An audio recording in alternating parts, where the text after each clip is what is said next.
Hey, Pardon My Take listeners, you can find every episode on Apple Podcasts and Spotify. Prime members can listen ad-free on Amazon Music. On today's Pardon My Take, Chris Berman, the Schwam, in person, 80 minutes, unbelievable interview. We've been wanting to do this interview for a very long time. It finally happened. Perfect way to kick off Super Bowl week. We also have the finale of Drive to the 405. The boys made it safely. We'll recap with them. We have some Super Bowl week thoughts, who's back of the week, all of it. Great show coming up. And we're brought to you by our friends at 1-800-Flowers. There's a reason why you turn to 1-800-Flowers.com. For Valentine's Day, when you need a gift that's guaranteed, 1-800-Flowers has you covered with the best selection of Valentine's Day roses, mixed bouquets, gourmet treats, and more. 1-800-Flowers has everything. You can get a medley of light and hot pink roses or the timeless red roses. You can't go wrong with a bouquet from 1-800-Flowers. Listen up, guys. Do it right now. Do it for your wife, your girlfriend, your mom, everyone in your life. Send them 1-800-Flowers. They will love you for it. So go right now. Think ahead and get the 18-stem Enchanted Rose medley for just $39.99 or upgrade to 24 red roses for $10 more. Get right to the romance this Valentine's and find the way to wow with 1-800-Flowers.com to order the 18-stem Enchanted Rose medley for $39.99 or upgrade to 24 red roses for $10 more. Go to 1-800-Flowers.com. Click the radio icon. Enter the code PMT. That's 1-800-Flowers.com. Code PMT. Hurry, offer expires Wednesday. Okay, let's go.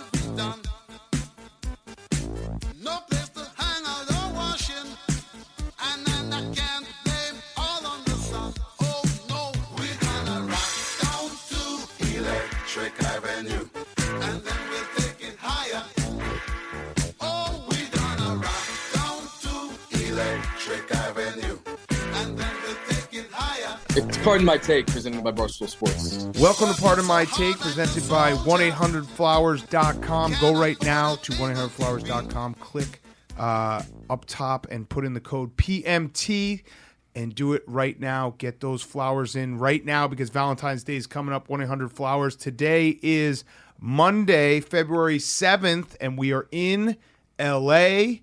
Chris Berman on the show. What? You guys have made it here safely. I'm looking right now at Billy. He's got a 1,000-yard stare. Yeah. How's it? Give us the full recap, boys. Okay, so the vibes are currently high. Overall, it was a great trip. I think everybody had a good time. Every road trip's going to have a little bit of hiccups in it here and there, some adversity we have to battle through. Like big stakes? As like maybe a big stake. We can get to that in a second. It was a great time. And to Billy's credit, actually, you know what? This road trip was Billy in a microcosm, 100%, because I'd say 90% of the time he was awesome and a joy to be around. And I feel like we got closer on this trip. All of us did. But there was about 10% of the time when, after doing like some serious work, Billy got us through a severe ice storm, got us into Memphis, did some really tough driving, stayed awake the entire time, wouldn't let me touch the wheel. He's like, no, I got this. Don't worry about it.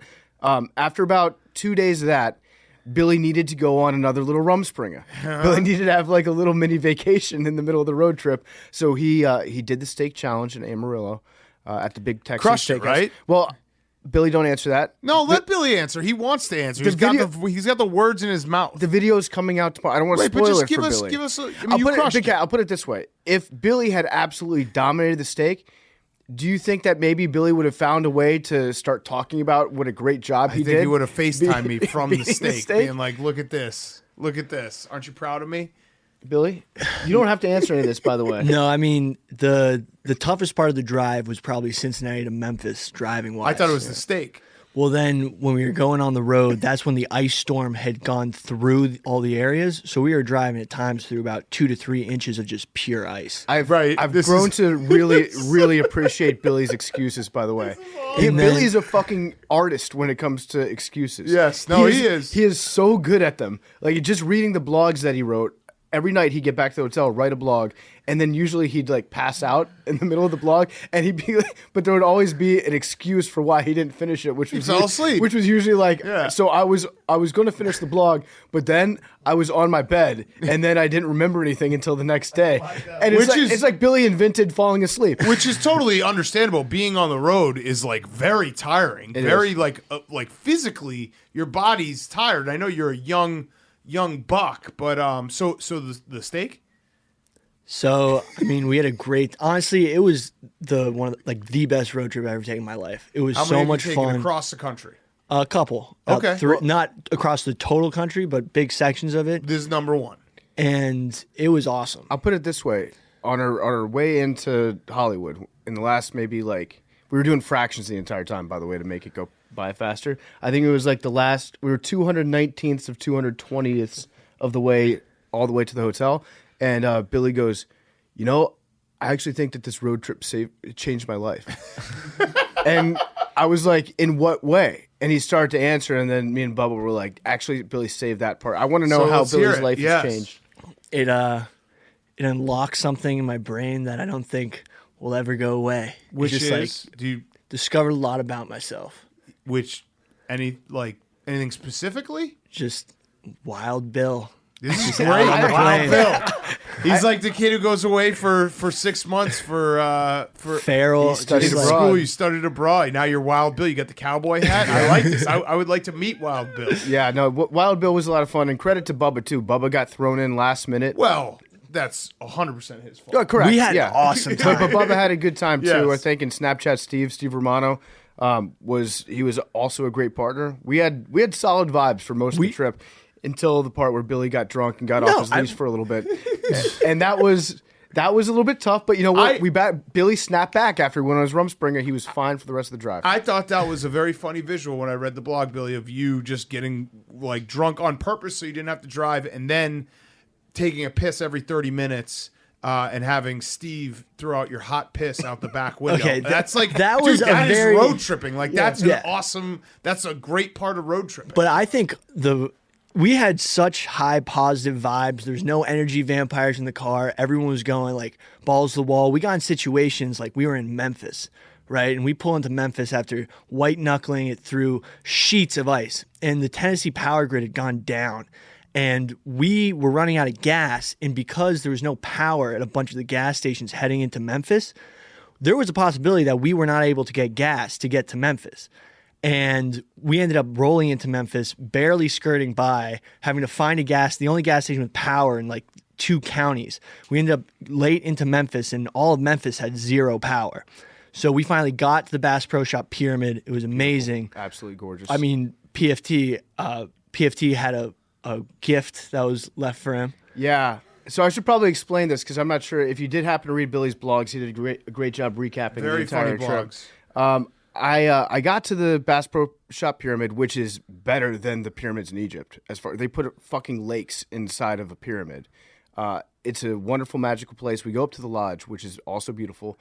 I go into my room. Great room. Amazing room. All the bells and whistles. But I open the door, and there's just a giant trail of rose petals as soon as I open the door. And it leads directly to the bed. And on the bed, I see a Victoria's Secret bag, a Bath & Body Works bag. I see a giant stuffed animal, and then chocolates. And I thought to myself, like, wow, this is really nice of them for them to put this out for me. I thought maybe they were playing a joke. Maybe they're AWLs. Right. Maybe they would, like, an AWL doing that would be objectively funny for me. Yes. So I'm like, Because this the is. pyramid knew you were coming. Yeah, they knew Yes. we were coming, and they arranged a tour for us and everything like that. And so I go in, I start checking the bags, and I pull out the Victoria's Secret bag. 2 really nice sports bras, a pair of yoga pants, some workout leggings, and I was like, "This is very lovely. I'm glad that they gave me these things." And then I walk into the bathroom, more rose petals in the bathroom. It says "The One" spelled out in rose petals on the ground. Oh no! In the bathroom, and there's another gift bag on the bathroom counter in there. I open it up, I go through it. It's got 2 jars of weed and 2 special things of rolling papers, and I was like, wow, they knew I was coming. This is awesome. And Not a drug guy. Not a drug guy. And then Please put that in. and then I walk out to meet the guys going downstairs to try to find food. Found Billy, found Steve. And I was like, Bubba, you were already downstairs, right, at that point? Yeah. So I grabbed these guys. And I was like, come check out the room. I'm going to do a cribs real quick on my room because they decked it out for me. I bring Steve in, start showing him around, start like bragging, like, look at the hookup here. And then I think Billy sees the bag that's behind one of the chairs in the room. And we have this all on tape. We'll put out a vlog of it. And I'm like, oh my God, whose bag is that? And there were Crocs and dirty laundry hanging out of the bag. And then we look around, we're like, this is not my room. Yeah. They double booked my room, and some guy is trying to get laid.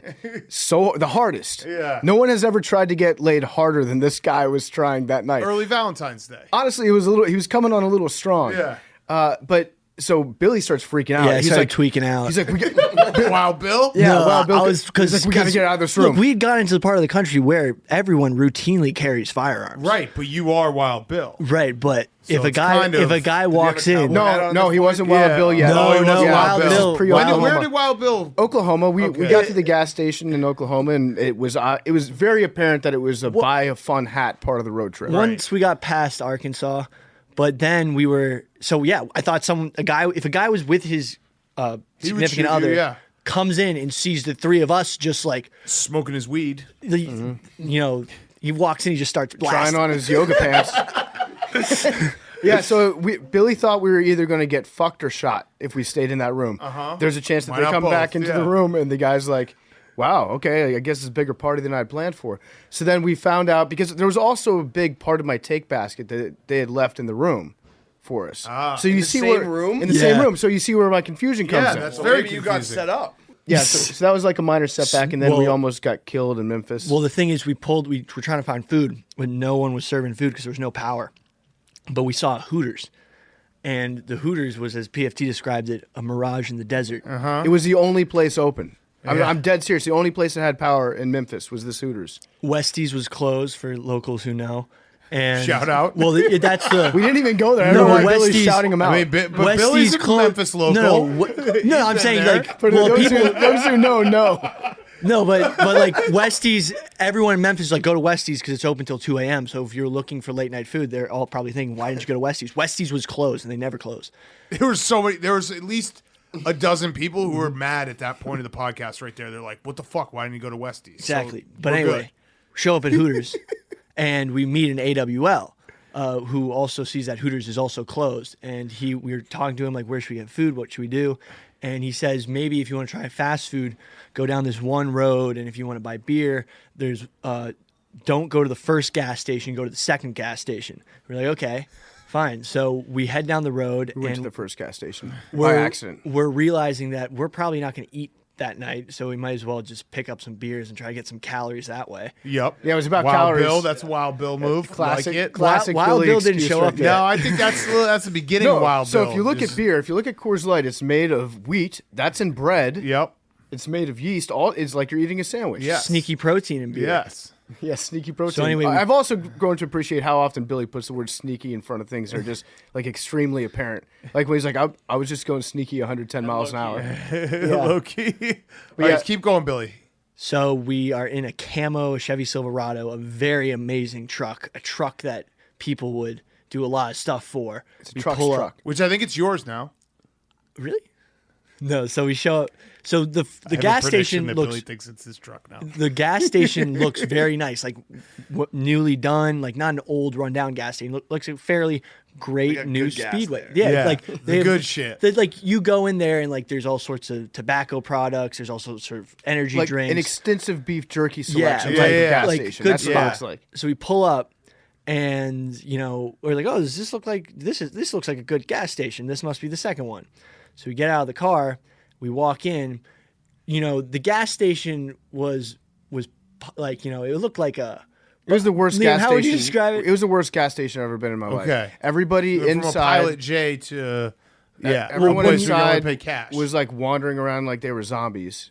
There was a guy that was getting cash out of the ATM, actively like looking over his shoulder, look away, typing in like his PIN number into the ATM, making sure that nobody was coming behind him. We probably should have left. We did not. We started checking out, getting all our stuff. And everybody, by the way, was in this gas station, not buying anything. Just They hanging were out. Hanging out and waiting at the counter. Billy thinks that they were selling something else in that gas station. It not was a narc. Not a narc. But look, we did look like we big time narcs. Though. Yeah. We stuck out like sore thumbs, and there was like some guy started whispering in PFT's ear at the register. He called me a bitch. Yeah, no, he no, was no, just like- no, no. He called me a hoe. Yeah, he called PFT a hoe, and then he went and walked to one of the older gentlemen who was hanging out by the side of the door. He said, "You security? You security?" And then it's like, why is he asking if that guy's security? Because he's trying to figure out if Anyway, So we got out of there pretty fast. So the security guard at that point shrugs his shoulders and takes a couple steps back, meaning like he's letting them know he is ready to look away Right. at any given point. So then we get our shit, get out into the parking lot. Billy's freaking out.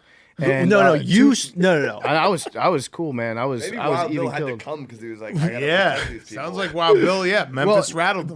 Billy was saying like, this sucks because I can't get into a fight tonight because it's still within a calendar year of fighting Jose Canseco. Oh, 'cause your So hands are weapons, My hands yeah. are still They're registered still as a registered lethal weapons. weapon. No. That's why. Yeah. So no, we're walking to the truck, and like I'm just like looking over my shoulder, just making sure, because I had a feel if we'd stay there any longer, probably a couple phone calls would have been made, and we probably would have gotten carjacked. Because once I went back to the bar at the Bass Pro Shop Pyramid, I was like, look, man, we were at this, and the guy was just like, you're lucky you didn't get carjacked, because that happens all the time in that kind of truck.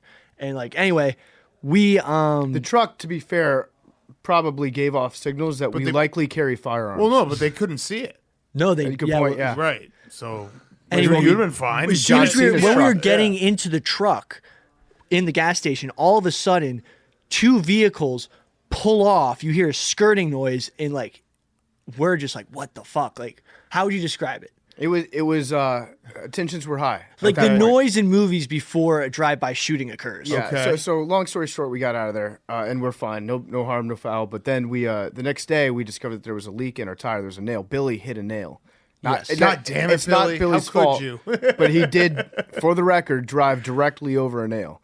And we were trying to find a place to get it changed. There were no places in Memphis except we found this one spot that was in a very bad, like the buildings around it had been burned to the ground. Mm-hmm. And the only person that was outside was like this 65-year-old prostitute. And it was like 20 degrees outside. Only person working in Memphis. Yeah, so It was so cold. It was credit to her.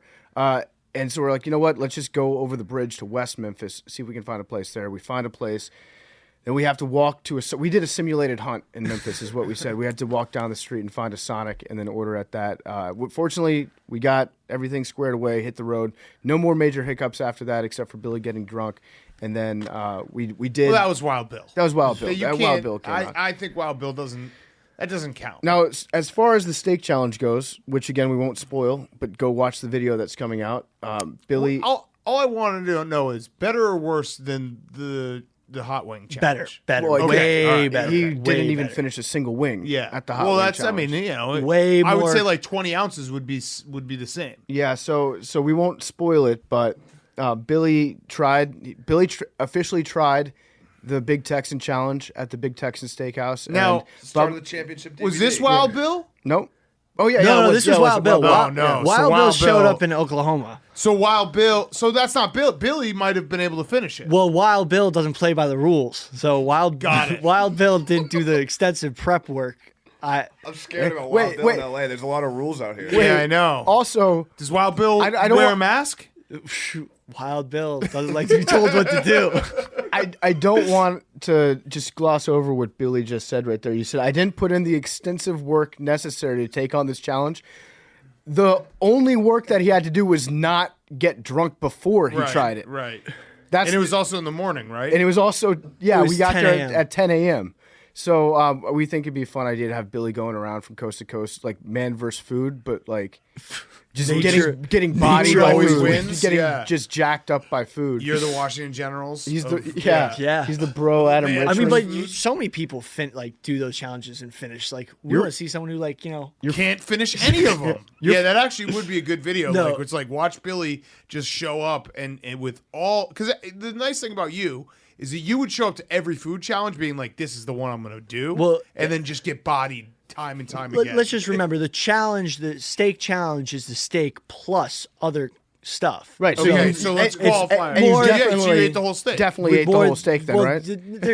There's well, I mean, there's grizzle. You were allowed to cut off grizzle. There was so actually there's, not you know, any grizzle Yeah, on there it. was some because grizzle. it was Anyway, sirloin. It was watch a the video. sirloin It's an amazing cut. video, and then the most beautiful. Not an amazing video.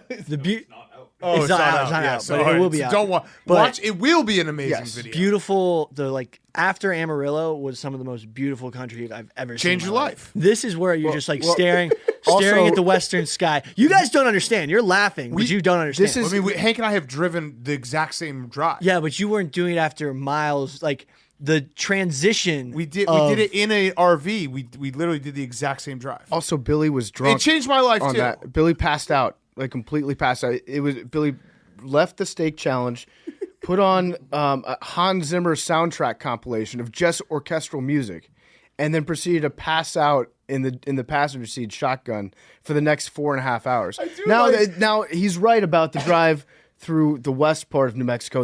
It was Yeah. beautiful. It was gorgeous. Yeah, but I do like the. He's the first person to discover road trips. Yeah. No, but it was just really awesome. Yeah, I mean, we've I'm, done bu- it. I'm It's coming. a sick drive. We're recording this literally 30 minutes after we valeted the truck, and I've been walking. I'm just like, wow, like you got like a driver's high. Like I don't a think that runner's Wild high. Bill would let a valet Yeah, I touch was his gonna say, car. that's It's kinda- like, it's like Well, you're there's getting- no. This, he's the cu- worst he's part about the cuffing your fucking road trip Silverado, was bro. the last 5 minutes where Yeah, we were trying to because find the goddamn place. And, Five It's a minutes. concrete jungle. You can't Yeah. have Wild Bill in here. yeah.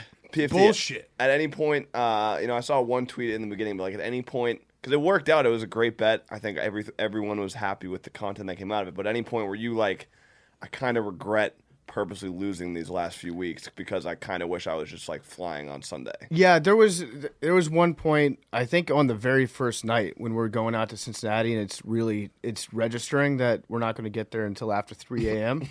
And then we have to wake up super early the next day. And once you've been on the, sometimes it's hard to fall asleep, so none of us got a good amount of sleep on the entire trip. That was really, there was a little bit of doubt at that point, but then honestly, like Billy's vibes brought the entire thing up. Billy's is a very, very good road trip partner. Like I said, 90% of the time.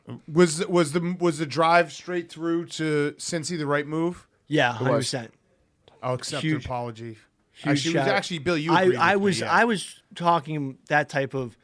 I wanted to think that first night to drive. Yeah, through you the crushed night. it. That was road dog life. It was Yeah. road dog lifestyle. And It- but it's sa- I'm sad that the trip's over because we had such great vibes between Liam. Well, Stan there's no Steve. rules when you're on the road. Like Yeah. it's not real life. Let's keep it up this week. It's just Let's dudes keep- out on Chip- the road. dude. It like traveling man. Yeah, there's nothing like it. Chip- Can you Gypsy explain spirit. the picture you tweeted today too of the guys that somehow found you on the road in their car and put a sign up on their window? yeah. that was I have scary. no idea how they found us because we were. you ju- yeah. This is a trick that Big Cat taught me when I first joined Barstool and we started doing the podcast. When you're in a different place, like stagger your posts a little Right. bit, keep people guessing as to where you are. So I was never letting people know exactly where Don't we were. show up and like tweet immediately. Like I'm eating at this place right now. Yeah, so- and then sit there for 3 hours. Somehow, this AWL and his girlfriend found us. Like, I don't know if they waited on an overpass for us to drive underneath, but they had, I think it was like a Dodge Charger, so it was a pretty sweet, loud car.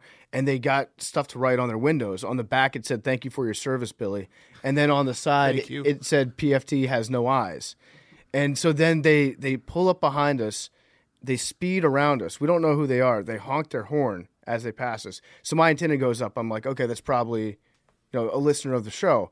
Then they get in front of us. Billy doesn't hear them honk. They get in front of us and they roll their windows down and start waving. And Billy goes, "That guy just flipped us off." And he's ready to, he goes into war No, mode I real just quick. I just see one finger fly up. You and ready I'm to just like, fucking fight? Well, the Wait, beeping. is this officially? Are we officially in the zone where you can get in a fight? Yeah, Billy can get into a you fight. can get in a now. fight Yep. again. I'm not. No, that was the joke. My But- my license has expired. So you can get in a fight. So just Technically. everyone in LA, be careful. And also, it wasn't a joke because I busted Billy's balls about this a little bit when he was taking on the steak challenge on the anniversary of boxing Jose Canseco. And Billy's like, "No, but like legitimately, if Yeah, I no, get I into know, a we know fight and I it's hurt not- somebody, yeah. so it's not a total We joke." know it's not a joke because you said it many times. It is. So- There's legal precedent. So the person flips us off, that Billy thinks, and Billy's like, "Well, they just flipped us off," and we're about ready to fight in Billy's mind. And then I was like, "Billy, no, calm down. They're an AWL. They're a fan of the show." And so then Billy kills someone who lives on No, the I first thought- day he's legally allowed to. I thought no. I thought because they beeped and then they swerved in front of us quickly, and I was like, "What's going on?" Like I'm focused on the road, not what's back right. Anyway, they were really nice. There was another couple that found us in Oklahoma too, who took a video and they tweeted it, put it in the blog. Very cool. And then you gotta I just saw- like come up with ways to keep yourself entertained and engaged on the road, because there's only so much that one playlist can do. Yeah. And we managed to kind of mix it up and keep things spicy on the road. Solid Billy, trip. I know. I mean, you got the piss and vinegar of a 22-year-old that like you are a perfect road trip guy. it was so fun. Yeah.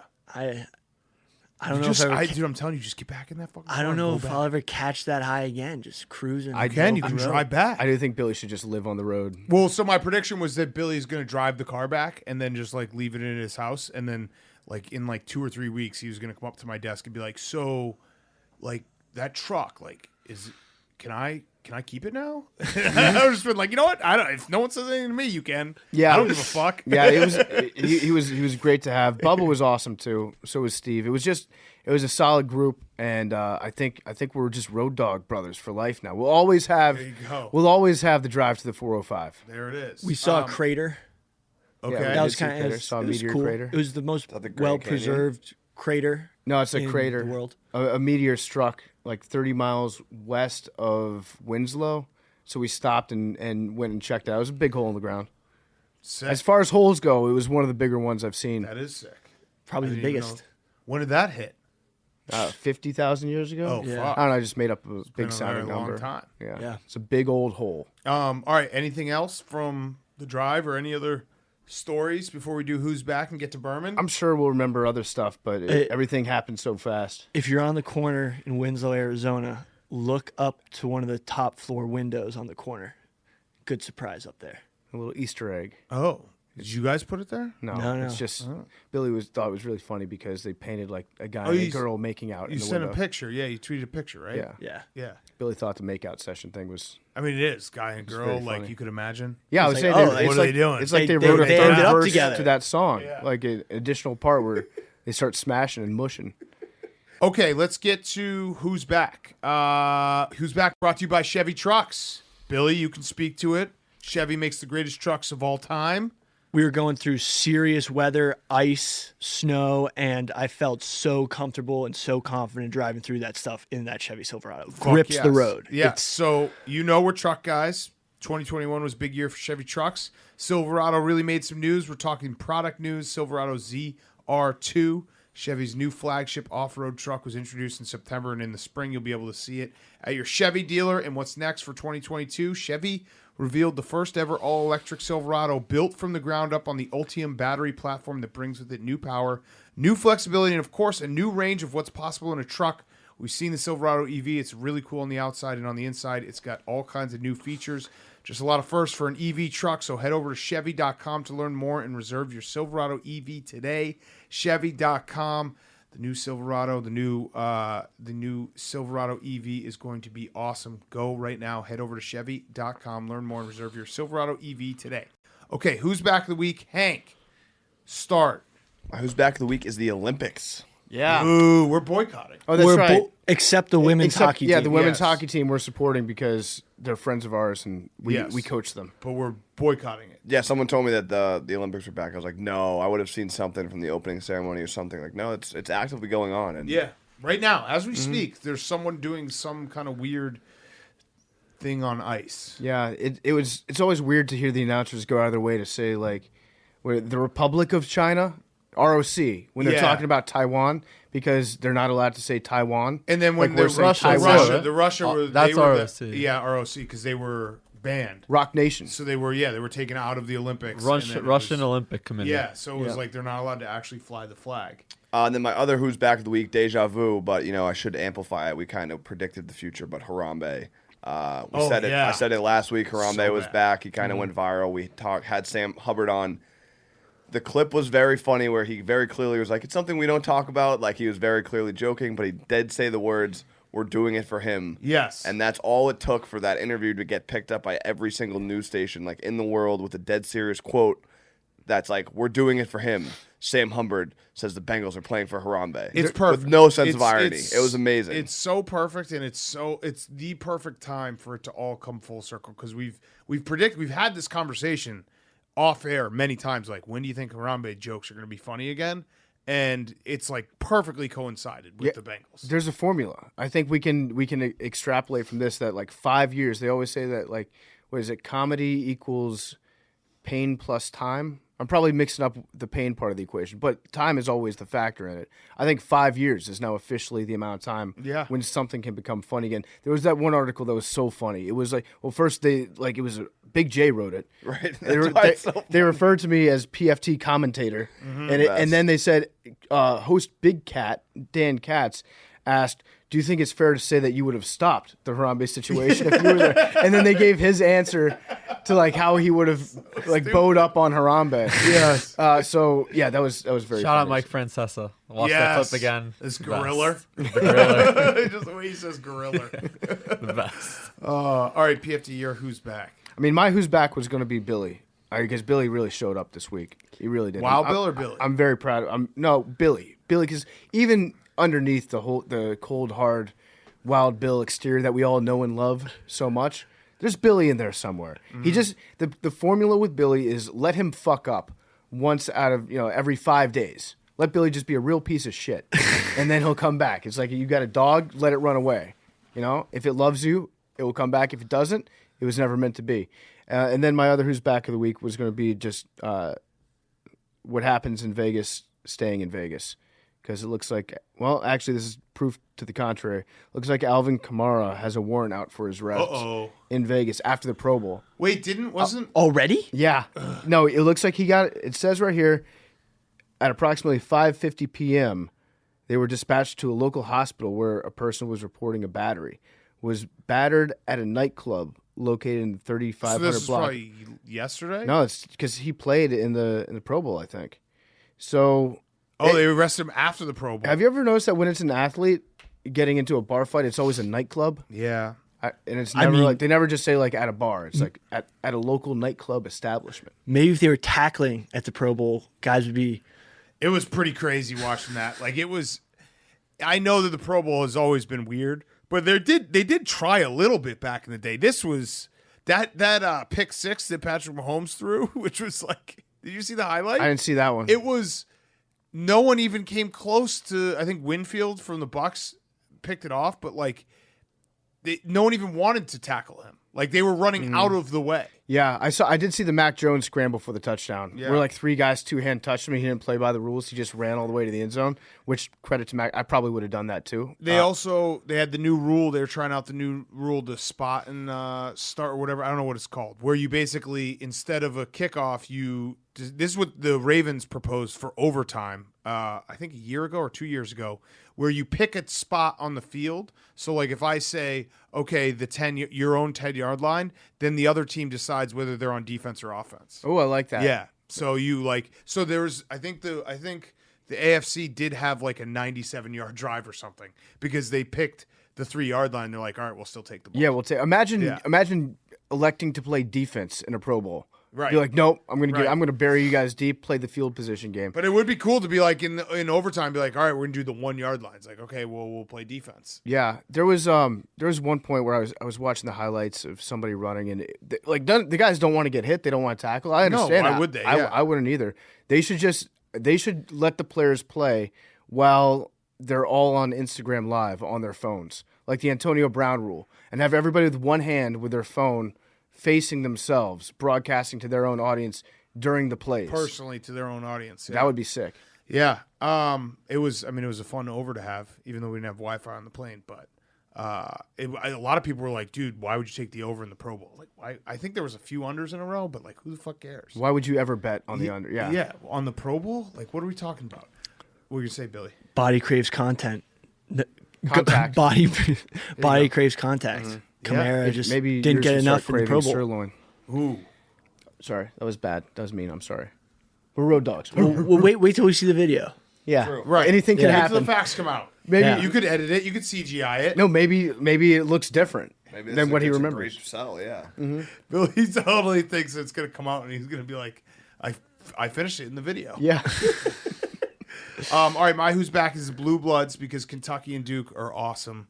And Kansas and smoked Kansas. Baylor. Duke had Coach K last game at Chapel Hill. Got his fucking drunk grandson in the game at the end. I don't know if you saw that, Jake, but he I got did. in. He had trouble bringing the ball up the court. I'm just gonna say that. I was watching. He's got Shire doing the half game interview. Okay, so I tweeted that. Shire also gets like I saw the other day. He was like introduced as the head coach of Duke. He's not yet. He's not the head coach, but I tweeted, wow, Coach K is not going to have time for the media at halftime. Apparently, he's been doing that for a decade. Why Just do not talking to the 357 head coaches take halftime interviews, but one can't? Wait, whoa! Are you just realizing now that Yeah, I Coach didn't K's know a that. huge hypocrite and a fraud? Well, no, Jake is just realizing now because it's What? about a halftime interview with the media. Yeah, he never does halftime interviews. Because he plays by his own rules. That's crazy. Like, I understand he's a legend, 40 Duh. years, whatever, but just take the interview. It's 30 seconds. They don't start the 15-minute halftime clock until the interview's done for fairness. yeah. He's So, Coach like, K. it wouldn't affect anything. No, it would because he would. He has to be different than everyone else, right, Hank? Crazy. No, well, I mean, it's the best get different rules. That's how it works. He kept on showing his face during the intro for the UNC players. Like, what are we doing here? I think it's taken away from the kids. I care about the kids, nothing like Coach K. Coach K has perfected the art of just being a dick all the time, but once a year, like cracking like a tiny little joke and smiling, and everyone's like, "Oh, we love this guy." Yeah, he's the set the bar best. so low for He's himself. the best. Billy, your who's back? These hands. Oh yeah, they are. Let's go. Don't No. you fucking step to Billy. That was going to be my who's back just the whole year ago since it happened. Kind of crazy. Time. He's learned a lot Time about just goes himself forward. this year. Yeah. You can't stop it. What? So a year, Pat. Like, what? Any thoughts about the fight? I wish it could have been better for the viewers. That's not your fault. I know. That's literally 0% your fault. I know. You got in there. I was ready. ready. To go. He even I know. tried to hit him after he got knocked down. Yeah. Jose's a scumbag through and through. That's not your fault. Yeah. You fucking knocked him out. What are you gonna do? I don't know. You What got was the them question hands. you guys asked like 4 times on his Oh, night after? tell us about like Yeah. your mindset that Yeah. you got in War mode. when you were getting into the ring with him. Like, did you think that there was a chance that it was like kill or be killed, and what would you describe that as? Yeah. So actually, He almost did it. Yeah. He almost did it. no, honestly, Billy. Like, all kidding aside, when you stepped into the ring against Jose Canseco and you were about to fight him, like, what was going through your head? It was just the most serious I've probably ever been in my life. Well, if there was like a mode, what would it be? Just war mode. Yeah. I went war mode. I mean, you did. You went Yeah. blinding war mode. Oh, we should throw in this one extra story here about what happened to us in Amarillo at the end of the night, because we were going back to the hotel and there was a truck that was not a Chevy Silverado that was trying to drive down the same road we were on, but it was going the opposite direction. Got stuck in the snow. We did not. We went loser. right past it. And then we pulled the ultimate alpha move on it, which is let's pull over and then we will push them out of the snow because we're in a big ass car that can get out of the snow. So we get out and we start shoving this tiny little, I think it was like a It was a low rider. yeah, it was like a low rider, and we just start pushing the shit out of this thing. And then these other guys come up and they're talking to Billy. They're like, "Yo, you're swole. You should be able to push this out." And Billy's like, "I am swole." And so we tried to push it out. We pushed as hard as we could, making a little bit of progress. And then Billy goes, "Yo, what if I just got back into the truck and then I just hit that truck from behind?" And that was his A suggestion. little push. It was you like could do that. No, Bumper little, car. little, yeah, yeah. push, yeah. Just little, you get it like go slow until they're Yeah, touching, yeah. and then you push it. Yeah. But if you had seen this truck, it was halfway rusted out in the back. You could see both the wheels through the bed of the truck. If we had touched that with a Chevy was Silverado, disintegrated? it would just turn into a powdery dust. But yeah, that was a fun time when Billy got to push a truck out of the snow. You are swole. He went war mode on the truck. Yeah. Gremlin mode. It was so fun. I mean, now that I'm finally out of it, it's just crazy. What about the open sky? It's enchanting.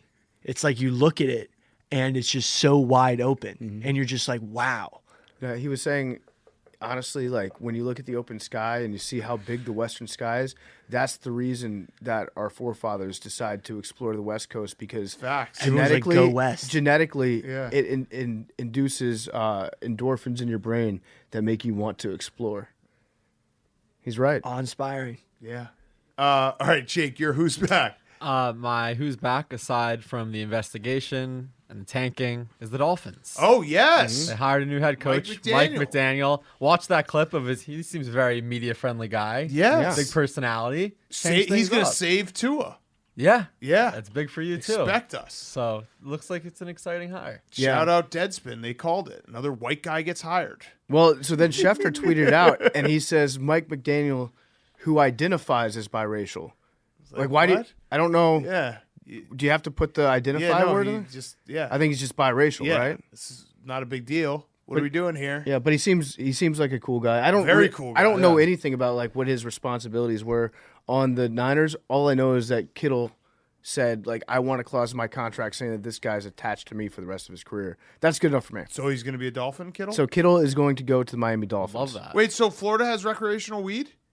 I think so. I mean, they must. I'm That not was really what I. That brushed was up my on my big. recreational weed. That was my big takeaway. I think they have recreational everything in Florida.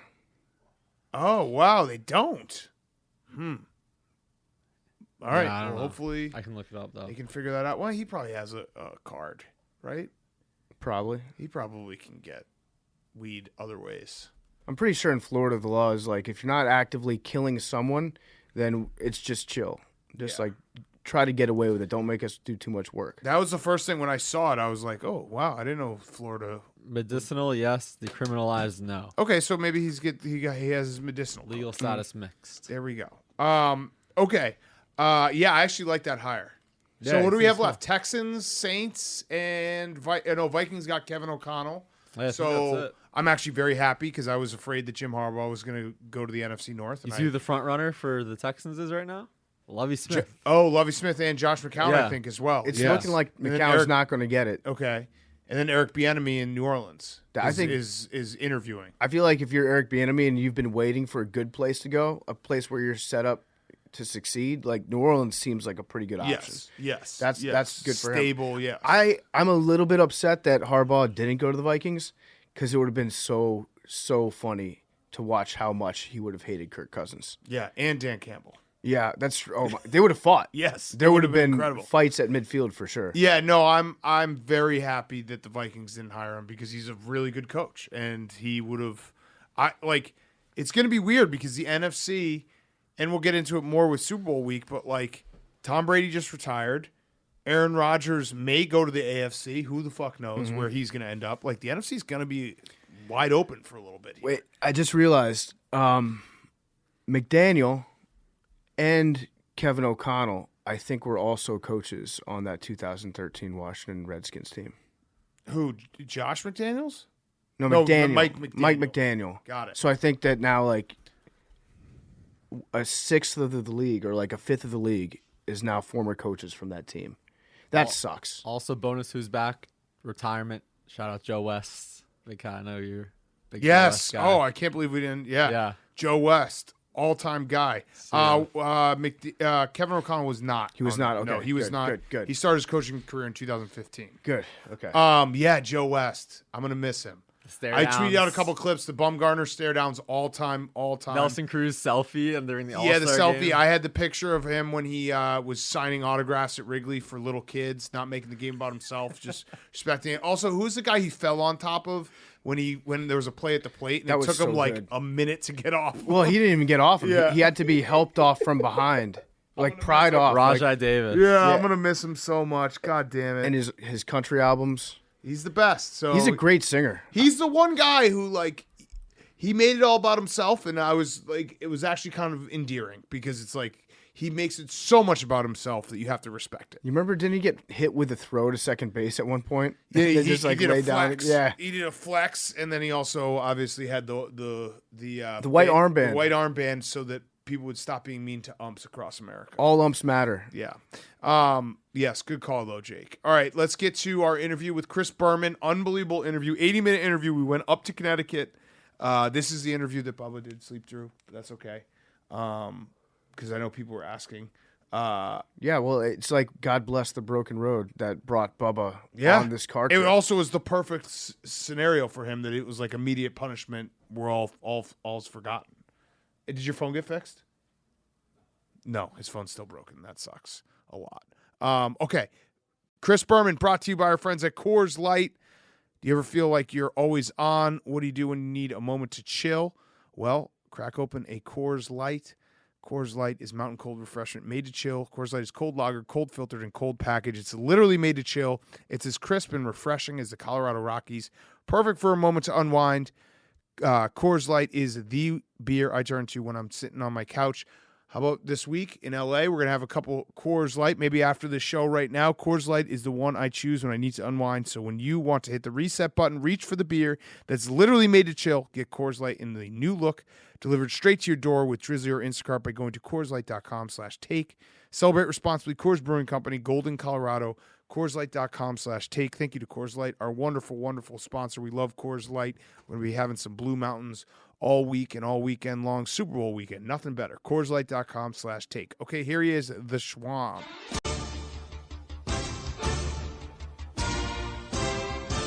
Okay, we now welcome on a very, very, very special guest. Long time coming. It is the Schwam, Boomer, Chris Berman.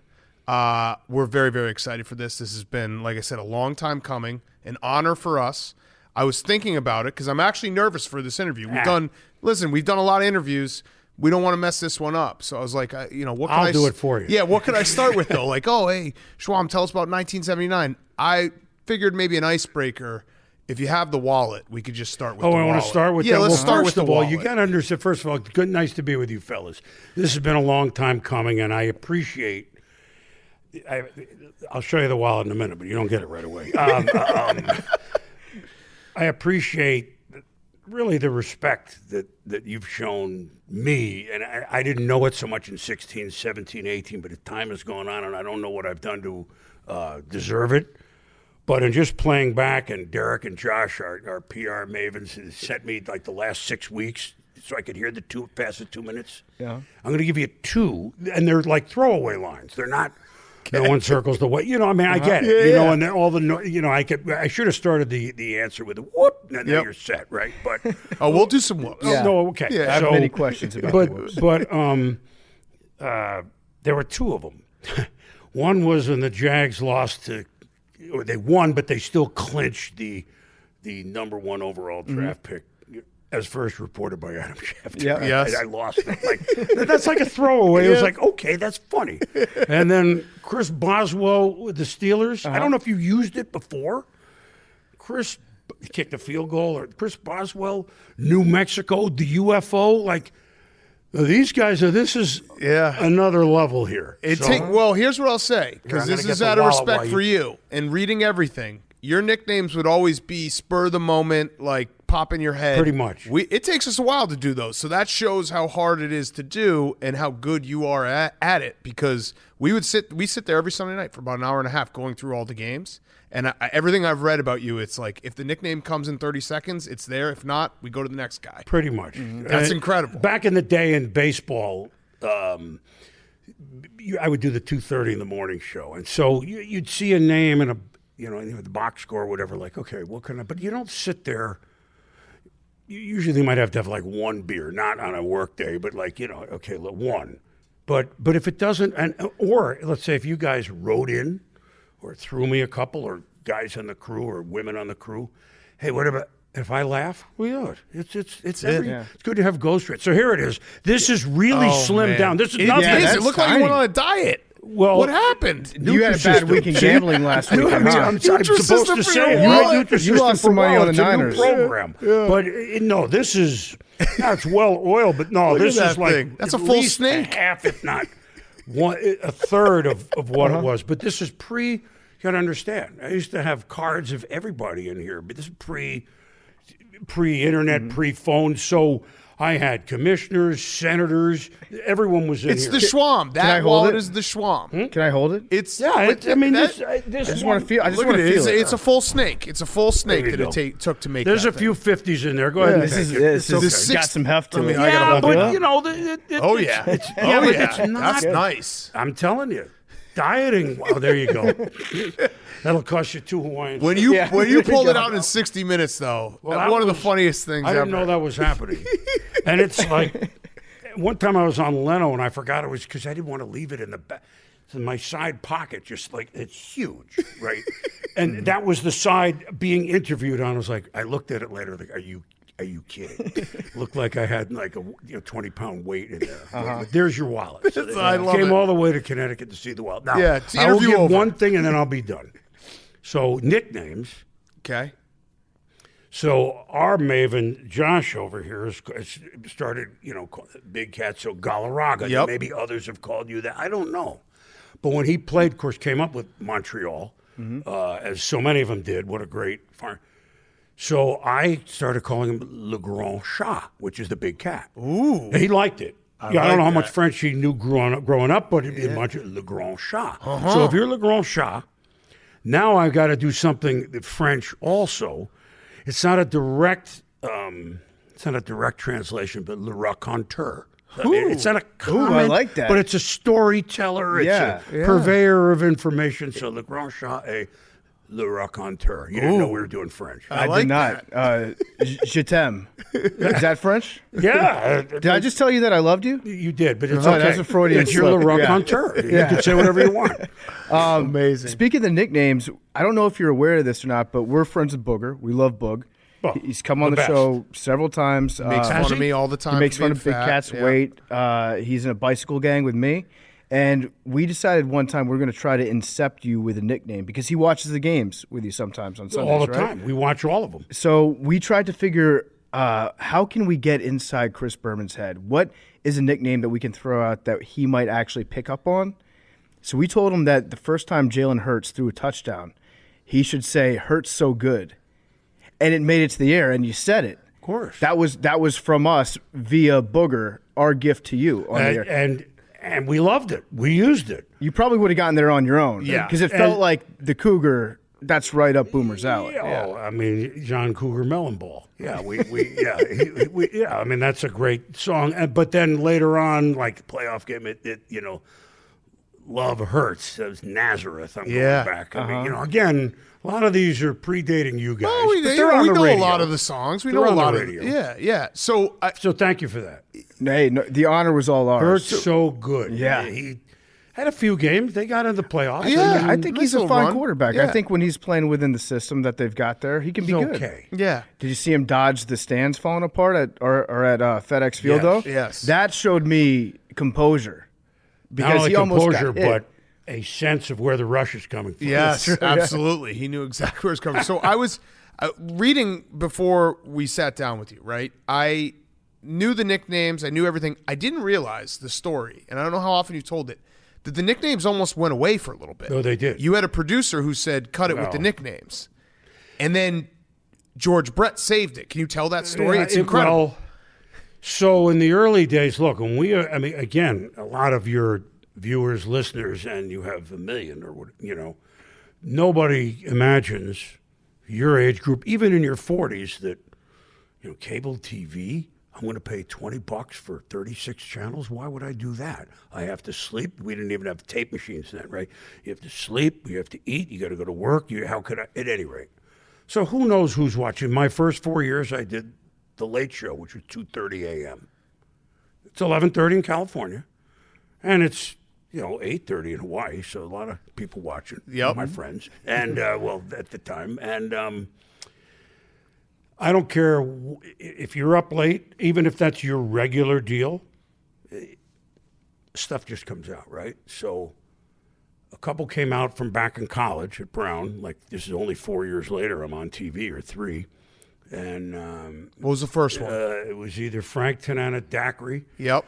or very good pitcher. One, Yep. Really good pitcher. And John Mayberry, really good hitter, RFD. And I said one or two of them, or maybe both in a segment, because they're both in the American League at the time, California. Play.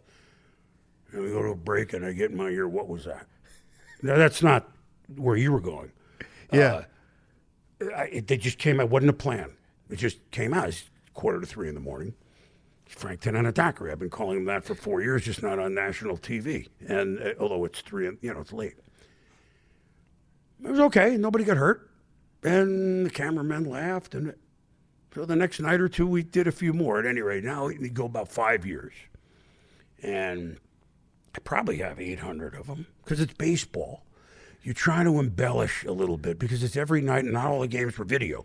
A lot of them was Kansas City 5, Seattle 3 for 30 seconds. Jeez. Okay, so don't make jokes and take information away. Don't do that.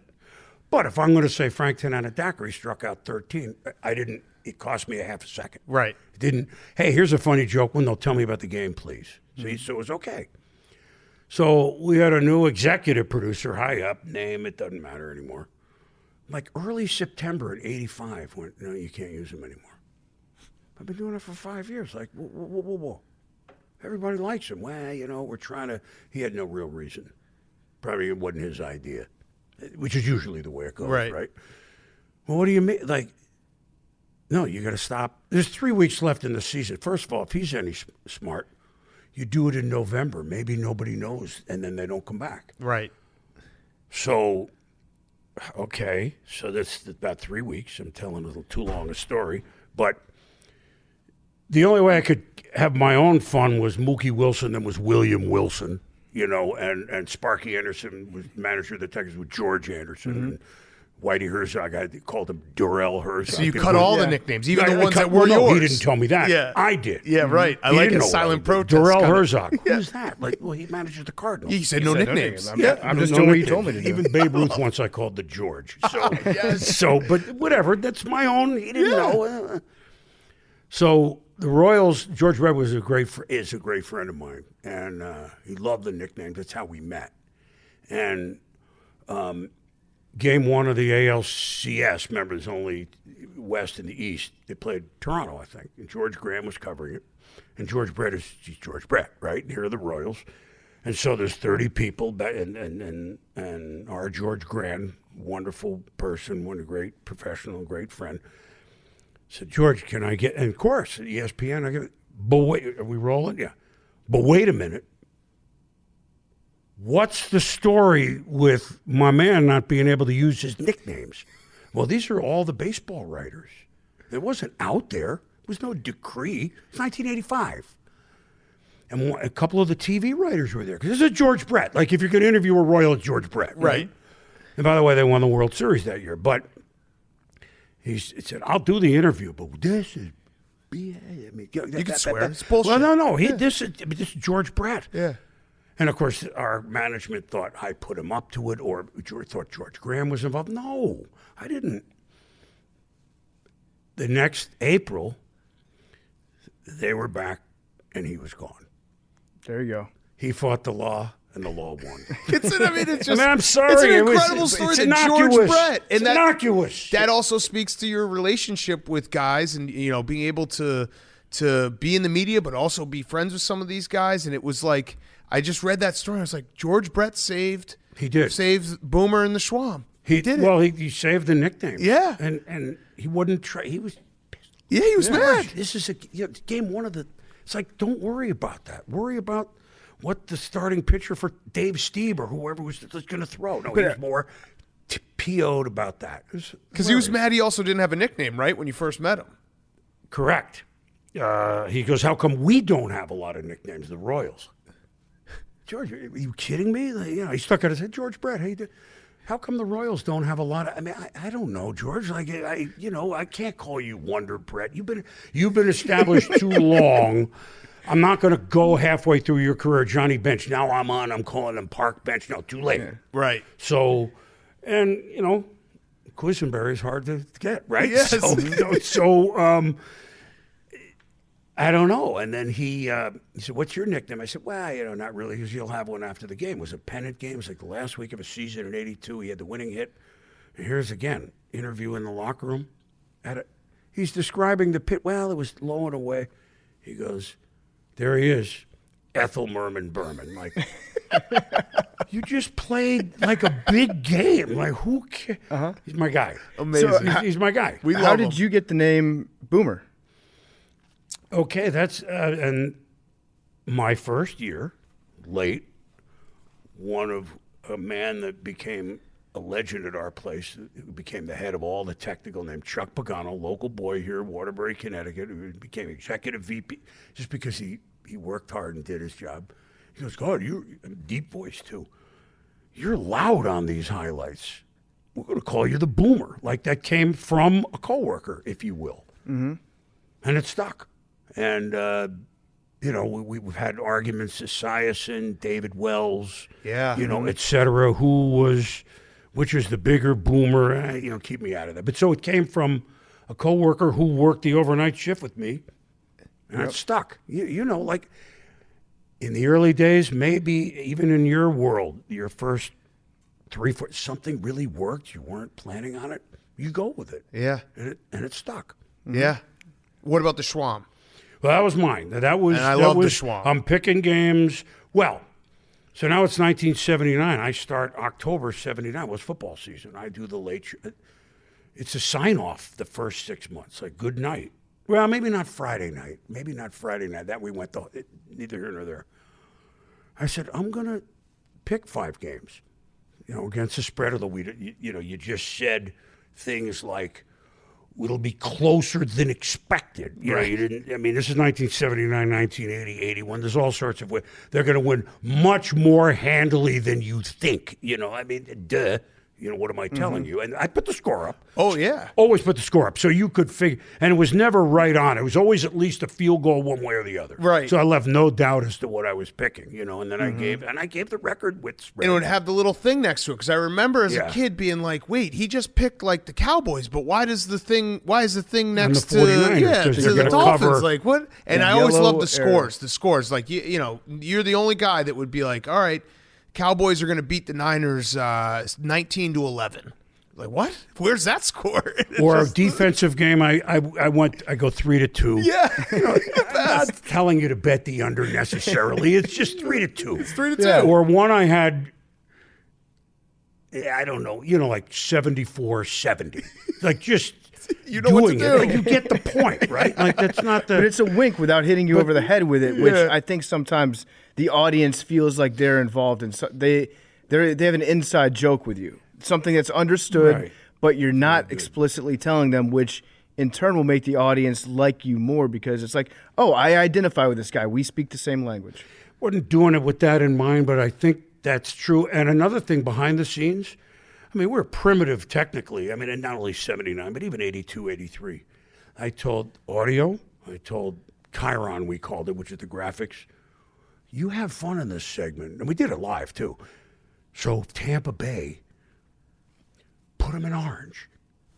Oh, it's not our format. Like we put them in orange. We're picking the 49ers, put them in red. That was like a big deal for the person doing graphics. Mm-hmm. Put me in reverb, when I come to this game, which was, you don't do that. Like it sounds like a complete mistake. But when I go pick this wild upset, do that. So the audio guy would fire. It's just 3:00 in the morning on a Friday. And they're involved. And a couple times I'd have the camera wave it around. Well, we're not really supposed to do that. But this is our segment. And so everybody, my guys and ladies who we're working with, we all felt involved. And I felt that was, and the viewers. Obviously. Yeah, and it's, I mean, the one thing that I think that you're so good at and why people are so drawn to you is that sports are supposed to be fun.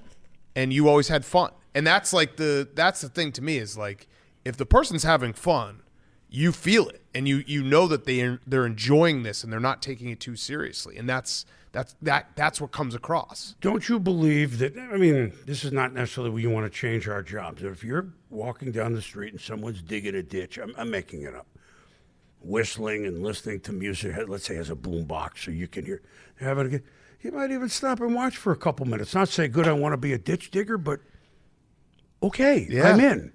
Well, geez, it's sports. It's not brain surgery. Right. It's supposed to be fun. Watching sports is fun.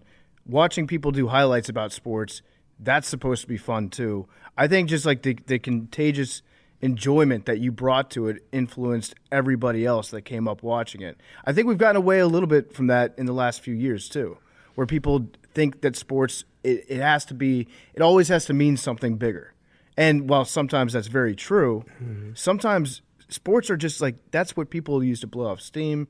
They want to enjoy themselves. It can be a break from something. And I think sometimes we have to remind ourselves of that.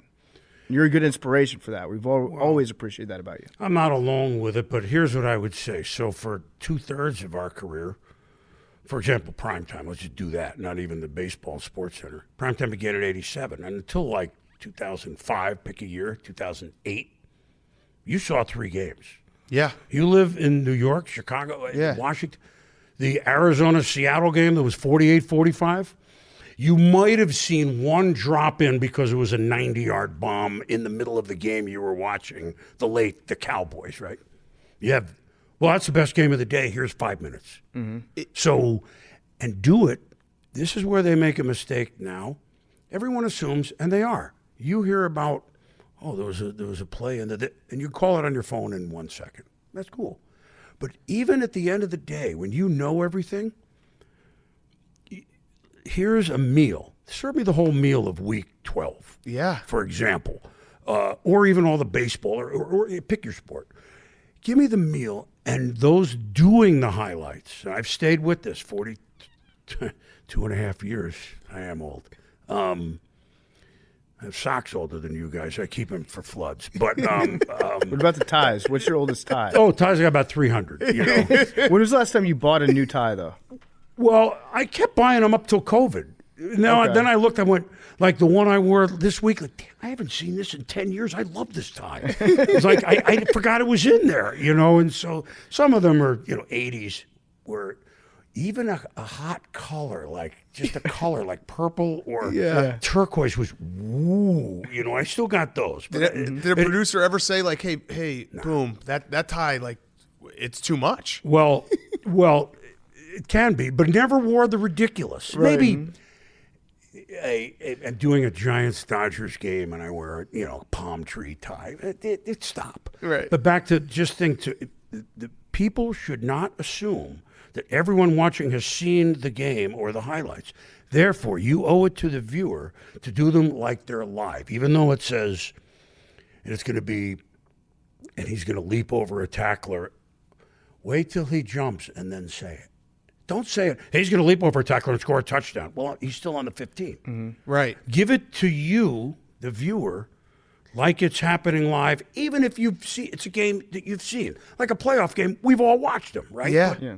But do it anyway. So I do it anyway. Yeah. I also grew up watching George Michael and the Sports Machine Great. out of DC, and he was an awesome Great. broadcaster in his own right. He did it the other way, though. He would always say the result before the highlight. That's happened. okay. Result of game is okay. I mean the play. Yeah. He wouldn't say he's going to leap over a tackler at the 10 and then score. Right. That's what I mean. right. Oh, you could. That's okay because that's fine. George was great, as was for highlights. I mean, Cosell is the obvious. They taped him.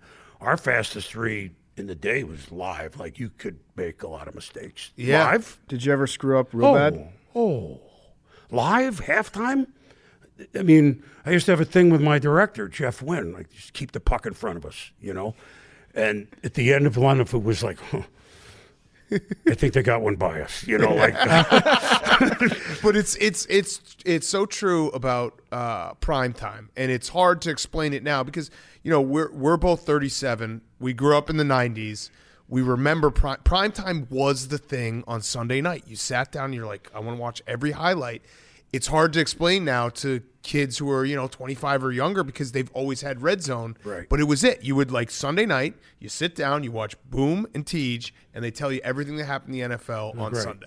I'd watch it. It had nothing to do with us doing it. And Tommy is, like my best friend. I mean, we worked almost 30 years together. We talk every week. He lives in Cincinnati. He's pretty fired up right now. But primetime was a gift that we got to do it, that ESPN got to do it, that then he wasn't the president yet, but at the time Steve Bornstein said, I'm doing it. He invented it when ESPN got Sunday night games the last 8 weeks in 87. That was like a big deal, ESPN 87. World Series would be over. That was about Halloween, and then the last 8 weeks was Sunday night, but I didn't invent it. We're inventing this show that we have the right to show as many highlight minutes as we can in that 1 hour. And he also told Pete Rozelle and we're going to throw it, and I got the guy to do it. And that's how it happened.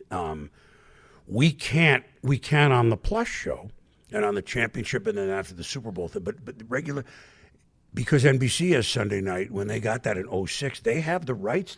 They could make that show primetime, you know. Right. They have the rights to do it. I'm not saying they should or they shouldn't, but they don't. And we can't. Remember, we used to be on, Tommy and me and Trent, like we did it, but we were limited in time. But primetime was, okay, we have commercials. If you can stuff 12 pounds of blanket to a 10-pound bag, just go ahead and do it and run 40 minutes of highlights, say your name, and just roll. Yeah, and that's what it was. And it was, I mean, would you say that was getting prime time, and that move in 1987 was the biggest, like, thing for your career? And because, like, that was so huge for ESPN, I'd imagine, getting those NFL biggest highlights. thing we ever did. Yeah. The fact that Pete Rozelle, one of the smartest people, I got to know him. He liked me for whatever reason. I think he knew I like football. Just like I appreciate out of you guys. I like young guys that like football. That's really that simple. That's one test. It's And like that's what you guys do. it's a You like Tinder football, app, yeah. you know football, you watch football, and you'll admit, like, hey, I didn't know that. Fine. I like football. You That's like football. It's not that hard. We're friends. We love football. Yeah, we're good. But so Pete, at any rate, Pete, the fact that cable, this is a big step in 87. But if the NFL rubber stamped it, so the biggest thing for us, to everyone who worked there, we ain't going anywhere now as a network. We're here. We always thought that. Not always in 81, but by 85, 86, we're doing pretty good. Well, we're here now. And then that show, my favorite thing that I've ever done. Yeah. How could it not be? Yeah. You know, and I was lucky to be in the, I would watch it as a fan. I mean, why wouldn't you? You want to see what happened in these, even the horrible games.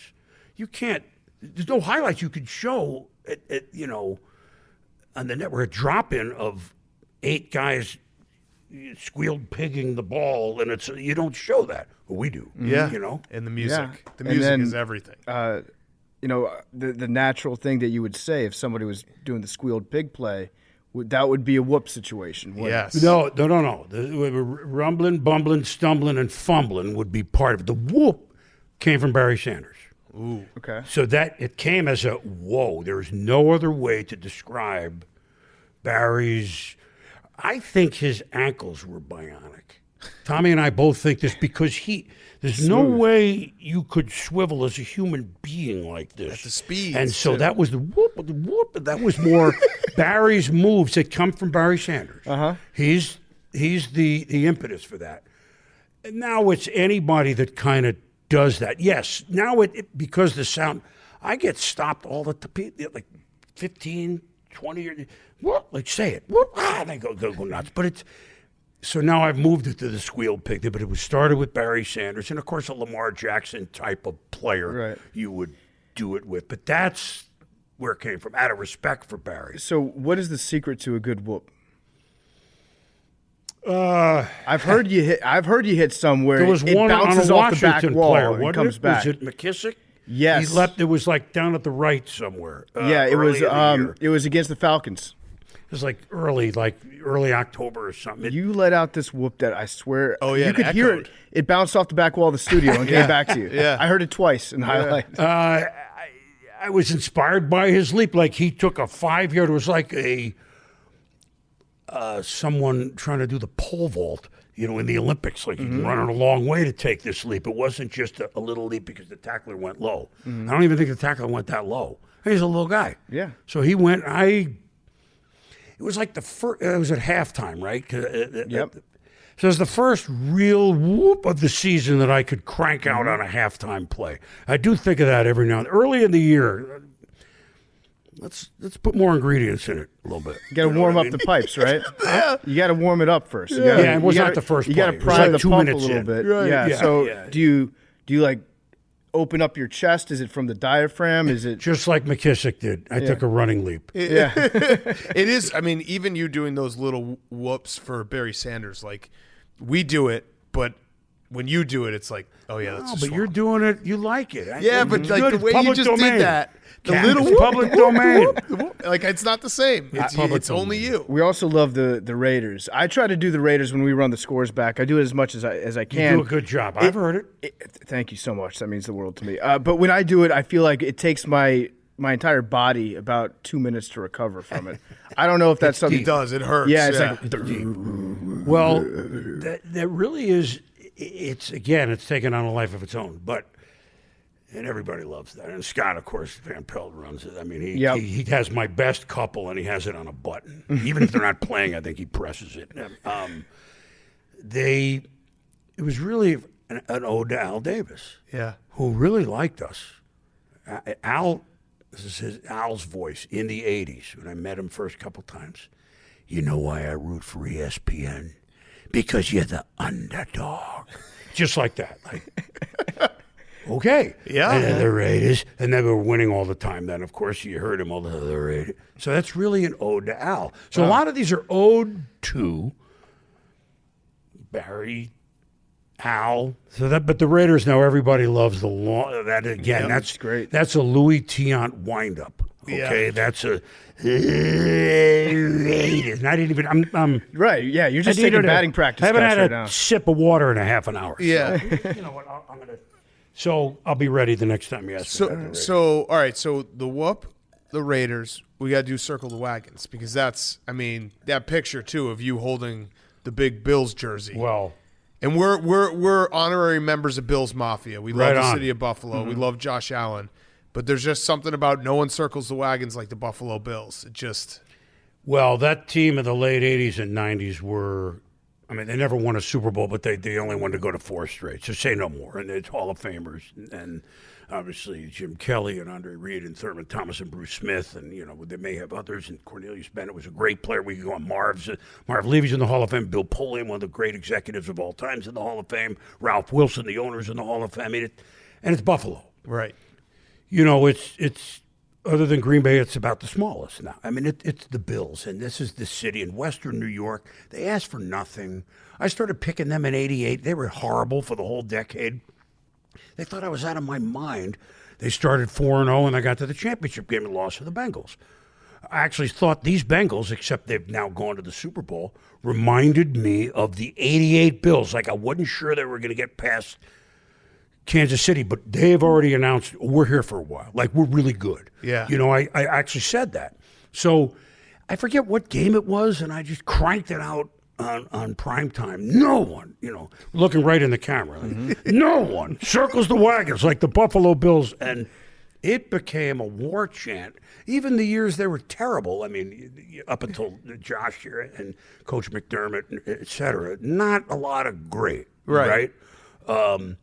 But it just became so much fun. And I don't want to do this, but I guess I will tell the story since you brought it up.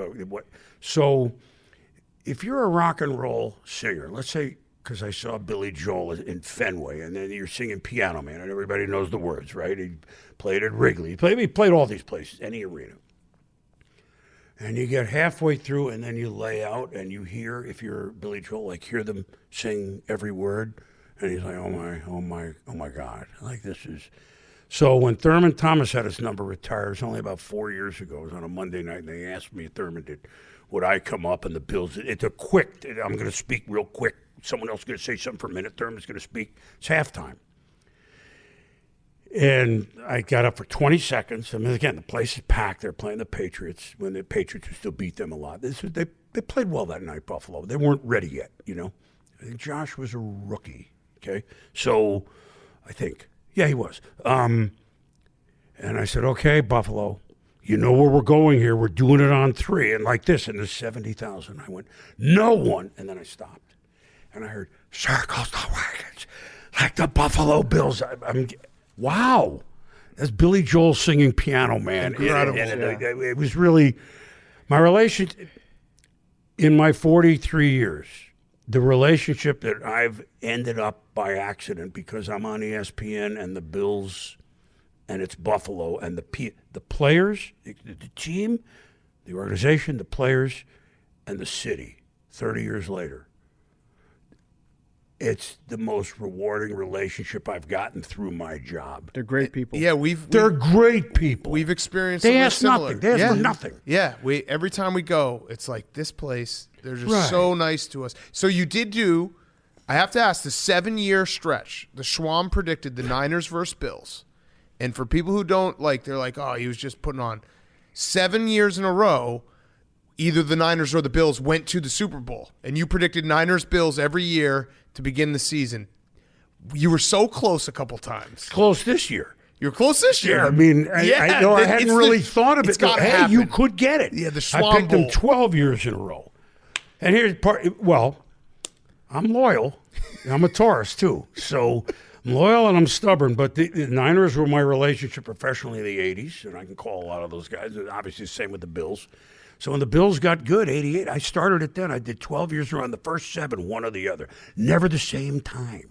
There was always Alvin Giants, Harper running a slant at Candlestick. There was always, 89, the Bills kind of had the bickering Bills, and they didn't make it. But we were close so many. We were close so many times. Mm-hmm. I have one of the balls. They used to send us the balls, the 4 possible the team matchups for our championship Sunday countdown. Actually, the one I saved was 92. That was the one that was going to happen. Actually, that was the Frank Reich year. Yep. They almost lost.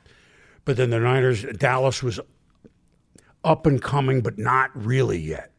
And Aikman hit Alvin Harper on like a 70-yard slant post.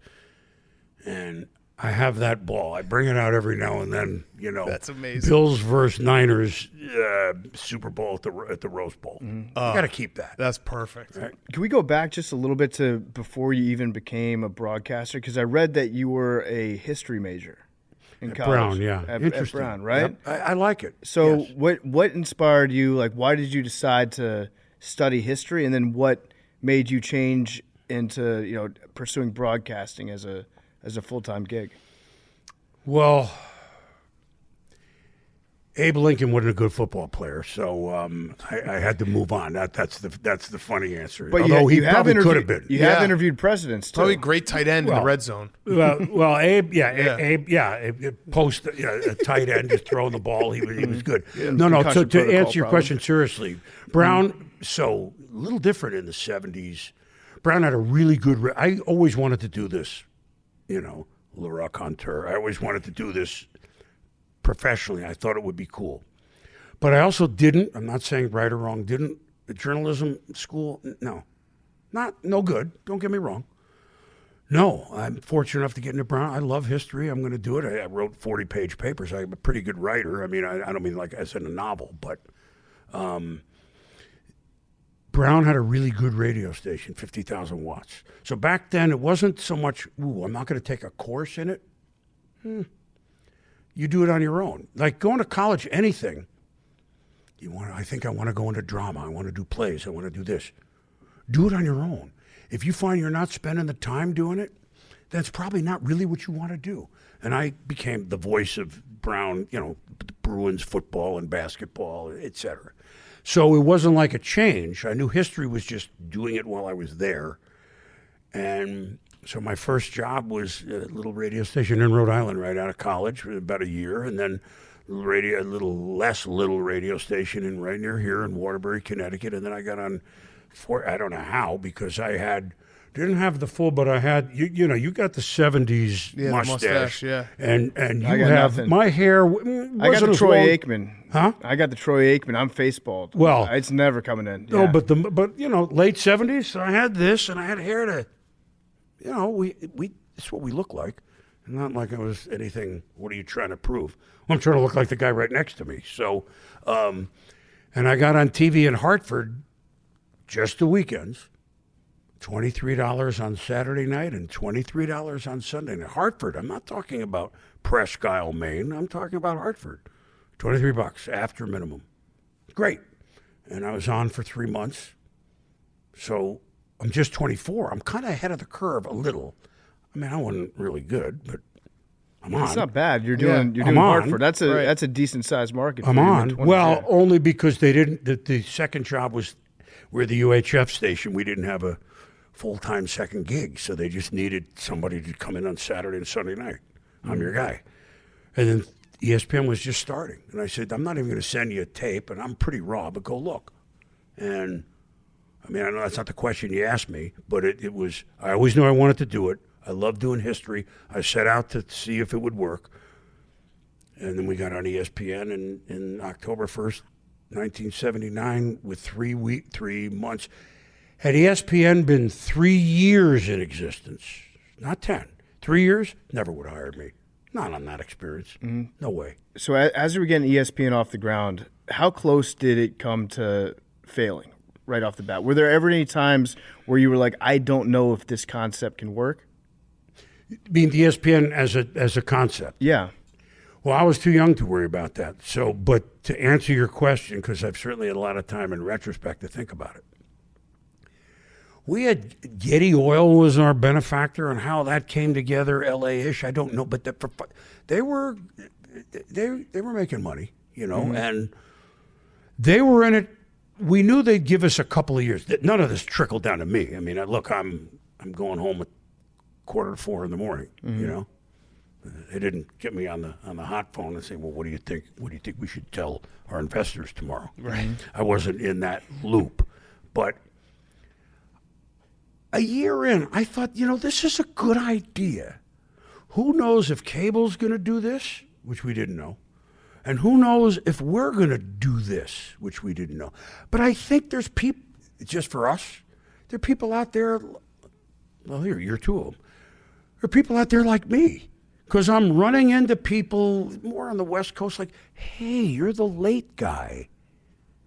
Not ad nauseum, but people are watching, and people don't all work 9 to 5. Not that they ever did, but now we're in the 80s. The restaurant people, they come home at 12. I don't mean out of a bender or anything, just I'm putting something on for 2 hours. It's great. Yep. And you realize that there's all sorts of folks who are like us that aren't 9 to 5. They're not asleep at 10 o'clock. So give them a shot. So I thought it was a good idea, but if you're drawing one of those graphs like we all had in school, or Ross Perot tried to run president on, cable in the 80s was a rocket ship. Yeah. But I've said this before. We followed cable's coattails, but they kind of followed ours a little. And CNN I give them the nod at MTV, 79, 80, 82. So now you have sports, you have news, and you have music, and you're checking into a hotel in Portland, Oregon in 1986, and if they had some sort of, you got all three. That's your hometown station, even though you live in Chicago or Washington or wherever you are. Oh, I get them here. They're pretty good. So we had a feeling it was a good idea, and cable was like this. So who knew? I didn't have that kind of knowledge to predict that. Not even the Swami could have predicted that cable TV was going to be a rocket ship. Did anybody ever back the Brinks truck up for you? Anyone For ever? me? Yeah, try to get you out? Yeah. So, comparative Brinks truck. We're still cable, but so we started in 79, 89. So that's 10 years. So NBC came pretty hard. And it was I'm loyal. I wouldn't say to a fault, but I'm loyal as hell. But I don't mind saying I was making great. 150, 160, somewhere in there, not two. They essentially offered 4 times. So this went on for like 5 months. Not bad, because I had about 7 months to go, but this was going to break the mold of what we do. It's the same as real life. Some teams that can't afford it, right? Yeah. Like in baseball, let's say, right? Hey, we're cable. Well, we're all right, but I said, Steve Bornstein, basic is, I went to Brown, I can add. Don't fault me for this. It's not but in the end I said, you don't have to match this. You have to get within a 9-iron. And I don't know what that means. And he's not a golfer. My 9-irons suck, and they did. That was the best decision I ever made because, and that's really. I have one other interesting story that is more of a life story. No, I don't tell very often, but so back to that one. We got the NFL in '87. If I went there, I would be waiting to be the NFL guy behind Costas was doing at the time. Well, I'm doing that, and I'm doing it for an audience, and I'm doing it every day. So, and yeah, they had the Olympics, and this NBC, and they had this net. So in the end, you don't have to match, but I can't stay. Yes. So that was the Brinks truck. Any other than that, not really. Now here's the interesting one. Chris Berg. As I look back at life, you know how we look at life and always wonder, if I had done this, or if this had happened, how would my life have gone? I mean, you could do that with your family. You're there. I mean, my wife, there was somebody else, or there was nobody else, or I might have taken that job and we wouldn't have gotten married, whatever it is, right? Even now, I'm talking about life decisions. So San Francisco Giants are, of all, they're the number one. 7 years old, Willie Mays. Okay? You don't have to say anymore, right? 1962, he's in the World Series. I'm 7 years old. He's Willie Mays. I grew up in Connecticut. He plays for San Francisco. I'm a Giant fan. And you're a little kid, you know what a Giant is. Like, that's, a Giant, right? It's Willie Mays. Pretty good, right? So that's my goals coming out of college, pie in the sky, maybe be Brent Musburger, which I'm not saying I've become, but I had the job. But one was, I'd like to do the Giants. And the owner of the team, that was named Bob Lurie, great guy, still around. I mean, he doesn't own the team, but he's wonderful. San Francisco, upper 80s now, I think. Christmas cards, and I got a call from his office in '88. The Giants are playing the 3 games at the Mets. He'd love to see you for lunch. Okay. And I'd met him. Okay. Well, here's where we're going to meet at the 21 Club. No, 21 Club's already, I don't usually go into New York and have lunch at the 21 Club. I might have it at Katz's Deli. So, or whatever. And he goes, next year, this was new at the time, the team is going to hire the announcers, always the stations. Now it's the team, it's a group thing, but that was a big deal. And I wondered to know if you'd be interested in being our announcer. Oh. Wow. It's like from junior high, if I could announce the Giants and live in San Francisco. I love that city. Whoa. He goes, you don't have to tell me now. And we had a great 2.5 hours. No money was discussed. I mean, wasn't the point. He goes, but call me tomorrow. I'll be at the such and such hotel. I always have lunch in my room or whatever he said. And now I'm conflicted. I don't tell this one that often. So, and it probably would have been not the NBC money, more, and living in San Francisco and, okay, doing your team, and I'm hired by him. So I said, Bob, I can't believe I'm going to tell you this. You've come to me a year too late. I can't believe I'm saying it. You've come to me a year too late. I'm Brent Musburger. 2 years later, ESPN ended up getting Major League Baseball, and I asked to do the West Coast games on Tuesday night for a couple of years so I could do a lot of Giants. Mm-hmm. So then you would go on to manage. But the Brinks truck was backed up, so by not taking the Brinks truck, I had some pull. I'm kidding. But you got to manage the Giants later on. Oh, that was great. Yeah, but 1-1. With two springs in a row, if they even have spring training anymore. Yeah. They may not this year. I don't know. But at any rate, here's how good a guy he was, because I want to finish the story. I know we're going long, but I've got nowhere to go, and you can run this in April, Pause at the end of the line. He goes, after you telling me what you did yesterday at lunch, this is Bob Lurie, you made the right decision. That's how good a guy he was.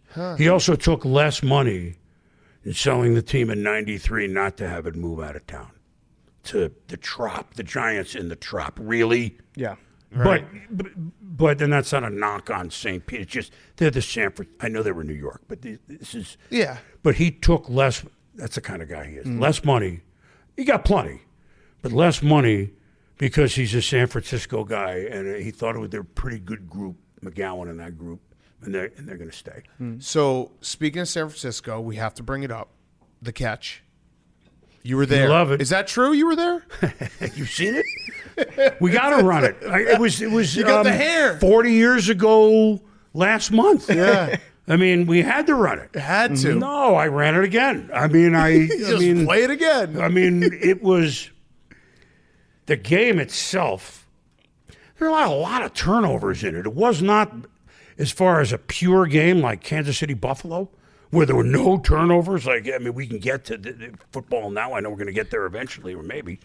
We got all night, so we can do it. So, and I picked the Niners all year, partly because I'm doing the West Coast show. They were 6-10 the year before. Yeah. I was on them every week. Yeah. I go out to the championship game. I don't know anybody. They line up to do interviews, like 11 of them. You're the Swami. You pick us every week. I didn't know 2 years in. We have plenty of time for you. And that's everyone, from Joe Montana Wright to, the offensive lineman to Charlie Young, the tight end, and then we could go on and on and on. And then, of course, they win, and, I'm friendly with the owner, Eddie DeBartolo, and then here you go with and now they win this. And we're on the field. I mean, the catch, and it's so now the game ends. Now, to do a stand-up, you got one shot to your overrun. One. You can try another one, but it ain't. First of all, the cameraman's carrying a heavy pack, and the wire is. People can get hurt, actually, if you let every. Here they come. We run out. It's about 8 seconds to 8. Ready? 3. We got one shot, so that was under pressure. Yeah. So I was a young kid. I delivered, but then again, Joe Montana and Dwight Clark delivered a little better than that. Still remains an iconic game. It does. It just. And the fact it was the start was of their. yeah, it's the start of them. Yeah, yeah. It's like the Tuck game was the start of the Patriots. Yeah. And look what they did with it for 20 years. The Catch was the start of 15 years. Yeah. It just, you didn't know it. I played the Bengals. I love that clip. It's the you one roll shot it again. One shot. And you got to think about it every time you watch it. Like, wow, we nailed it in that one shot. Well, no one's thinking about that, but I am. Like, I would have got my cameraman hurt. You know, we remember and Dwight, who passed of ALS a couple years ago, became, of all those guys, my best friend of that group, other than the owner, Eddie DeBartolo. They became all my. And it's just interesting how and when the last night at Candlestick, we ran. Dwight and I resurrected it. That's awesome. I mean, I threw it. Actually, he jumped, and it was December of 13. It was a Monday night game, pregame. We got to do it one last time. That's amazing. So you mentioned the modern era and the Super Bowl that we've got coming up here in a week and a half. What's the Swam predicting for the Super Bowl? Well, as we sit, and you guys let me pass so far, so I'll throw it out so I know I'm immune from it. You know what day this is? It's Groundhog's Day. Yeah. 2/22. Yeah. So now I'm good, right? Yes. There you go. That was smart. You can't write this stuff. Actually, it's almost written like your guys' fastest 2 minutes. Like, the Boswell, New Mexico. Oh my God, nobody knows about Roswell, New Mexico. Little green guys, but so as we sit, this is on Groundhog's Day. So I'm not dodging because we talked about it before. We're not holding. This you is to Super anything. Bowl. I didn't think. Yeah, I don't think I anyone didn't did. count on this one, which No. is fine. I mean, the Bengals earned every bit of it, but if you really want to get into it, I mean, I'm very close with the Chiefs and the Bills. So we had as great a playoff game as we've ever seen 2 weeks ago with Josh Allen and Patrick Mahomes, and nobody made a mistake. And you got to be, the record will show 13 seconds, but that they both took the lead twice in the I don't have to tell you. Yeah. The only playoff game I could think of that was not the Catch, because there was like 8 turnovers in that game. It was great excitement. But I don't go exciting. You're talking about a great game. I go to San Diego at Miami in 81, 40 years ago. Kellen They went Winslow? overtime. The Winslow Yep. carried off.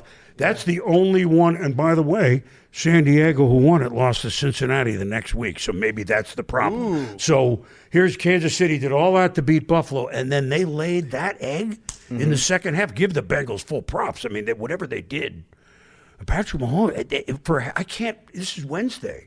I'm pretty close with them. I don't know what that was yet. Yeah. It was some team I don't recognize. And that's give Cincy credit. So I'm not dodging because who's to say they can't win? Yeah. One thing that Coach Reed told me in the middle of the week going into that game, said, do you think, even though they've beaten you before, and so they're confident, that the moment could be all of a sudden they're down in the third quarter? I posed this to him. Down in the third quarter, and I didn't predict down 21-3 or whatever, or 21-10, what have you. And they look around and the moment becomes a little big for him. He was quick to say, all those guys that won national championships on that team, and not only the quarterback and the receiver, but a lot of others who have played in, if we're counting on that, we're in trouble. They told me this in the middle of the week. Wow. Now, I mean, that was not an XO thing. That was just a conversation. He didn't count on it. I don't know. I don't know what happened. So the Bengals, are we just missing the boat? Yeah. I 4 think- points, too. We keep Well, thinking but that you pick the winner. Yeah, we talked about that. Right. But guys Spreads like us, haven't- once we figure that out, it's over. Right, Once that's anyone true. figures anything out with gambling, it all comes back Right. against you. What we're talking about is until the Rams won but didn't cover, every other playoff game was just pick the winner. Yep. In other words, if the 49ers won, they're an underdog. Easier against said than Dallas, done. Right? Mhm. Yeah. Just If pick Cincinnati winners. won those games, they're an underdog. You Yeah. take but you throw the spreads out. So, but given that the playoffs we've had, so at 4, you'd think, well, it's got to be a field goal game, doesn't it? Isn't Yeah. it the way you would? And you would hope so after of course, the first round of the playoffs were awful. Yeah. There were a lot of teams that shouldn't have been in. Yeah. You The know. seven playoff teams. we're going to get back to Chris Berman in a second. But before we do, I want to talk to you guys about our great friends at Dat Chat. We love Dat Chat. Dat Chat has been a solid sponsor. I personally use Dat Chat. I know a lot of people here at Barstool do as well. Dat Chat is an awesome social networking and messaging app. A bunch of us use it. It gives you the ultimate level of privacy. So you can message and share with people you know the way that you normally do. You can send a bunch of drunk texts that you regret because you can self-destruct all of them, pretend like it never happened. If you want to talk about something private with your girlfriends or guy friends, if you're planning a bachelorette party or a bachelor party, you can use that because they don't allow screenshotting on their app. It's solid. We love Dat Chat. Go download it right now. Make sure to join any of the show pages that we have in partnership with them. I know that on Macrodosing, we use that Dat Chat page a lot. You can also chat about the tea with publicity, cutting stems. Out and About uses it. Check them out. Dat Chat. Download Dat Chat for iPhone and Android in the app stores right now, or go to datchat.com/barstool to get more info and download Dat Chat today. Now here's more Chris Berman. What's the best bet you've ever won? Well, Because I love that you all. I mean, now we're obviously I got 2 of them. gambling is big and everyone talks, but you were prediction. one We're not of those even guys. talking about yeah, because first mortgage, I was done doing that. yeah. So I don't mind saying 83 mortgage. I make my picks. I make my 5 picks on TV. I live and die with them. Everybody knows that. I live and die with them. Sure. Because I want people to do. Yeah. So that 81 season, I was on the Bengals who were 6-10 and the 49ers who were 6-10, like all year. So I was like 68% because I have 5 picks: Cincinnati, San Francisco. Now let me think of 3 more. But that was just. I've had other years when it's been horrible. There's been a couple of funny ones. Like Mort always says, it always works out at the end. When you bring the ball to the game, you make the rules. So there was one year. But then I'll give you the greatest one ever, which was my walk-off Swami pick by accident. There was one. It's one of the great football games. I was 12 under 500, whatever it is going into the last week of the season. 93? And Cowboys at Giants. Big game. It was the Emmitt Smith game with the shoulder, and he ran for 180 yards. So it's a famous game, as it turns out. said, I'm picking one game, and it's worth 13. And you can't do that. Like, well, no, if I lose, I'm 25 under. I'm putting it up. Don't worry. Yes. But it's worth a 13-star special. Yes. Okay? And I said 16-13 Dallas, which was the score. Wow. And so nobody in the building, now I'm doing it off the top of my head. I don't think it was 19-16. I think it was 16-13 if I'm wrong. It's one of the two, but I'm saying 16. It's a long time ago. Overtime. Score. Emmett's great game. Like, don't talk to me. I'm 1 over. And then we go on to the playoffs. And then the other one was my final. So in 2016, when I was, changing what I was doing. So the final ended up being New England and Atlanta. That's Super Bowl. My pick in the Super Bowl, not the score, had New England by 6. Now, I'd be lying if I said, they're going to trail 28-3. They're going to go to overtime, and they're going to win by 6. You had to read on that game. I didn't have that. But the final was New England by 6. It's like, I'm done. Yeah. I'm not making another pick. You nailed it. I'm done. That's got to be the best win of all time. It is. That's right. I got to that. But the Emmett one I remembered. I took such flack in the building. You can't do that. I can do whatever I want. It's my segment. Exactly. It's Yeah. your show. It's your podcast. Yeah. You want to do it? Go ahead. Did you ever? I have 3 Game of the Years already, and we're only in February. I mean, it's true. I'm 3-0. Game of the Year.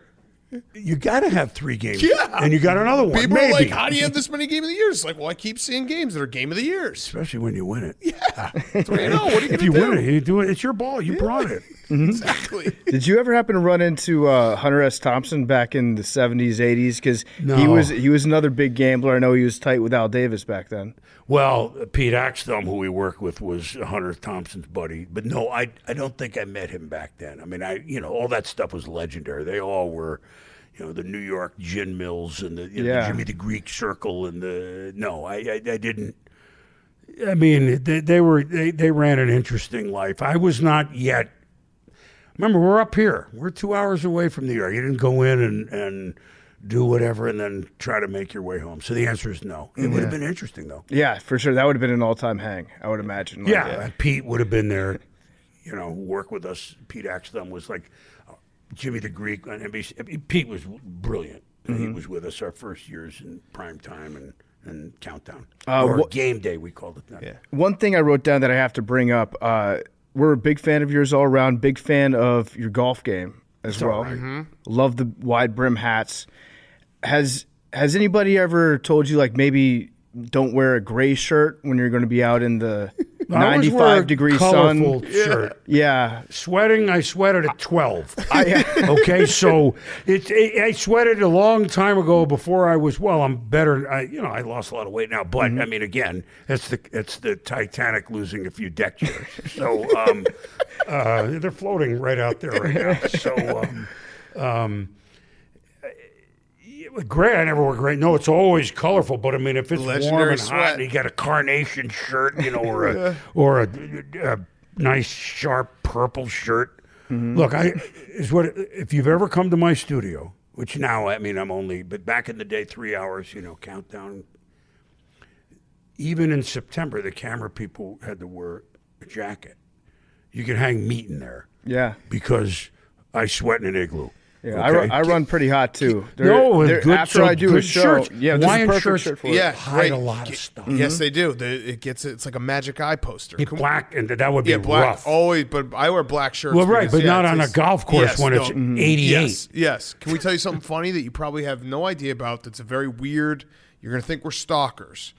Your suit cleaner in Connecticut had a signed poster of Is you. it the Grid Father? We have that in our studio. He gave it to us.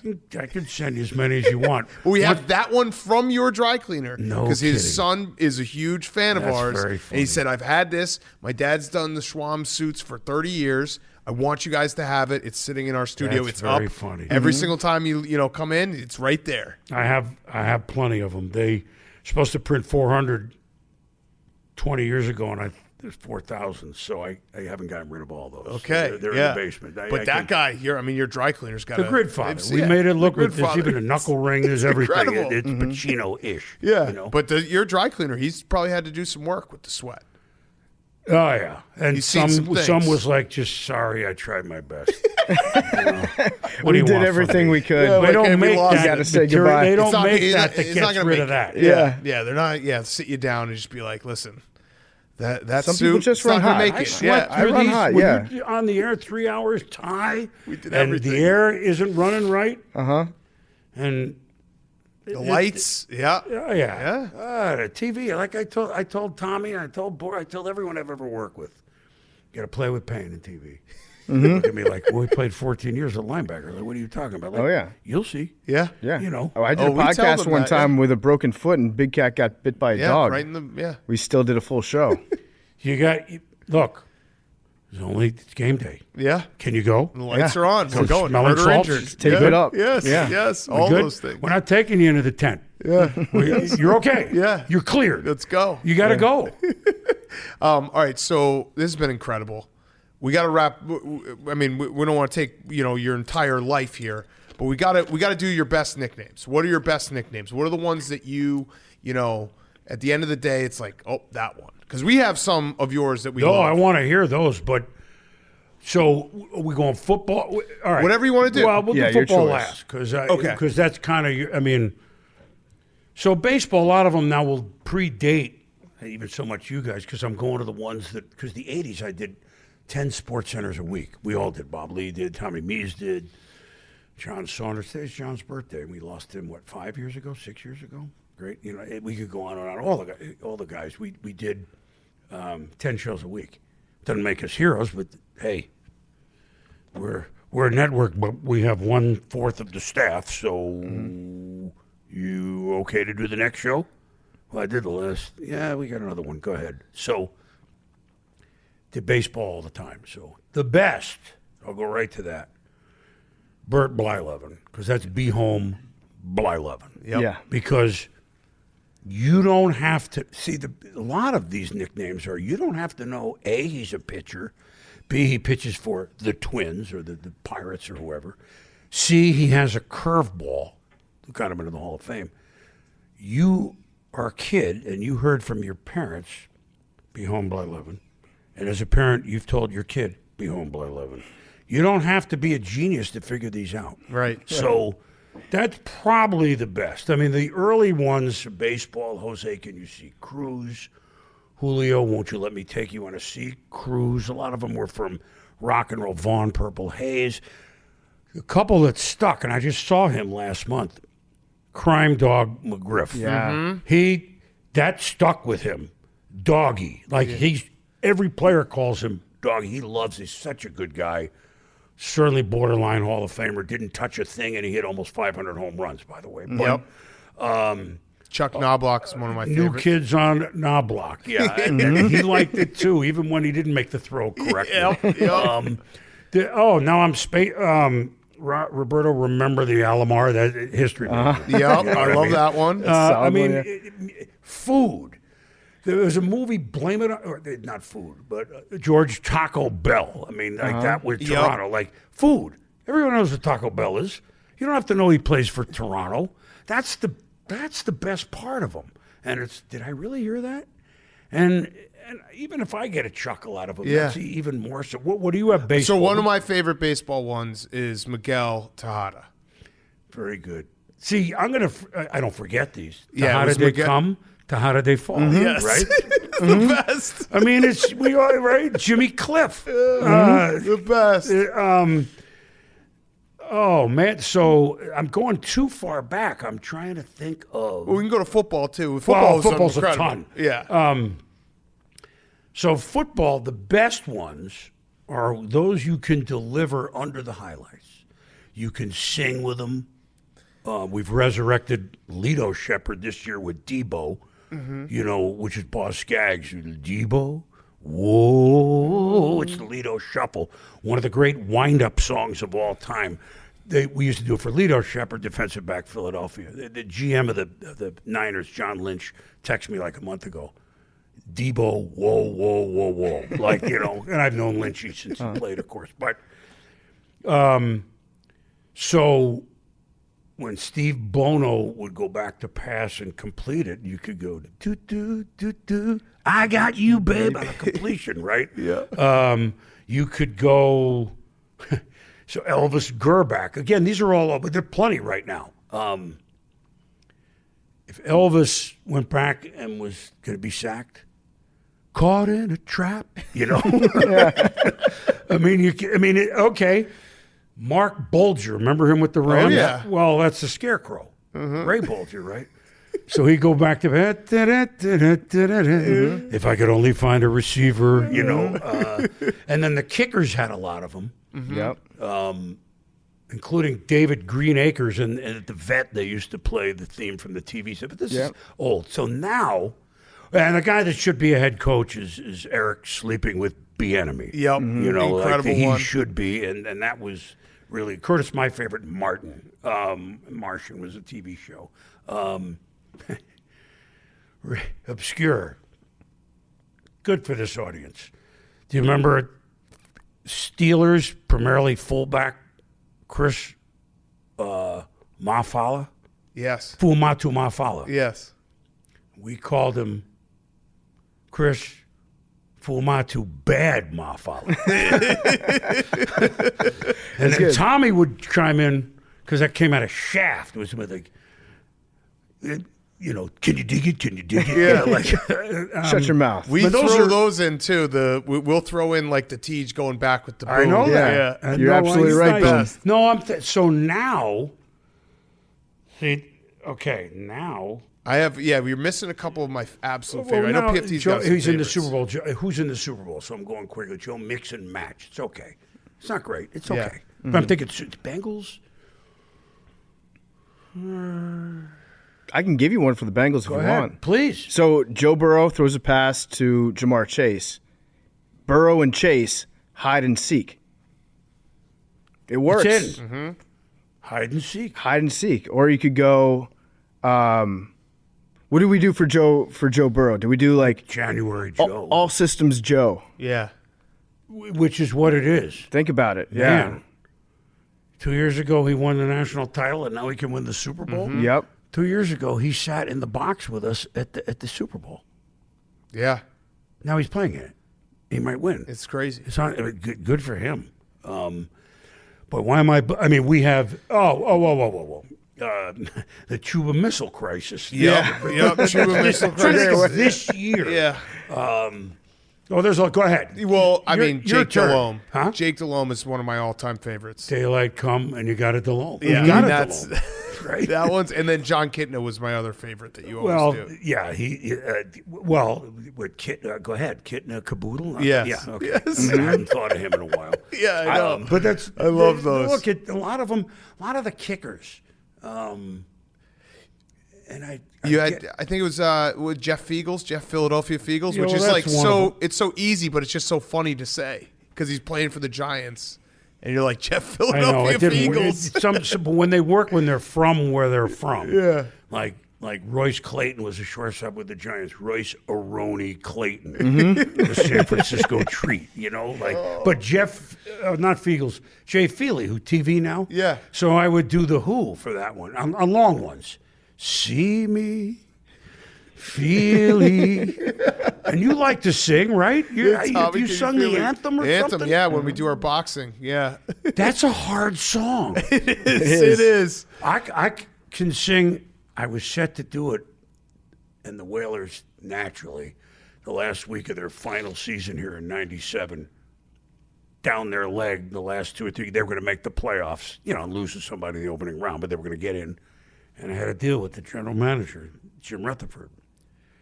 Not the national anthem. I'm okay singing. I'm okay. As Huey Lewis told me, as a golfer, Boomer, you're a 15. As a singer, you're a 6, So I was going to sing "Oh Canada." That you can get to. That range is different in English and French. So but they didn't make it. Yeah. I did O Canada in Providence when we did a rough and rowdy, our pay-per-view boxing. How'd it go? Everyone just started booing and I started laughing. Why? Because Canadians. It was a Canadian. Our main event was a Canadian versus an American. So I start singing it and everyone starts booing because everyone's revved up and drunk, and I just started laughing hysterically and I couldn't finish the whole thing. It was such a scene. You can do it. Go. You guys probably don't even know it. One of the best. So the old gentleman that used to sing "O Canada" at the Montreal Forum, Roger Doucette, is gone. Have you ever seen this on video? You need to find it. Okay. So they would wheel him out at the biggest games, silver hair, tuxedo, some of the great games when the Guy Lafleur was playing, and before that, but in the 70s, you can find it, like 35 seconds.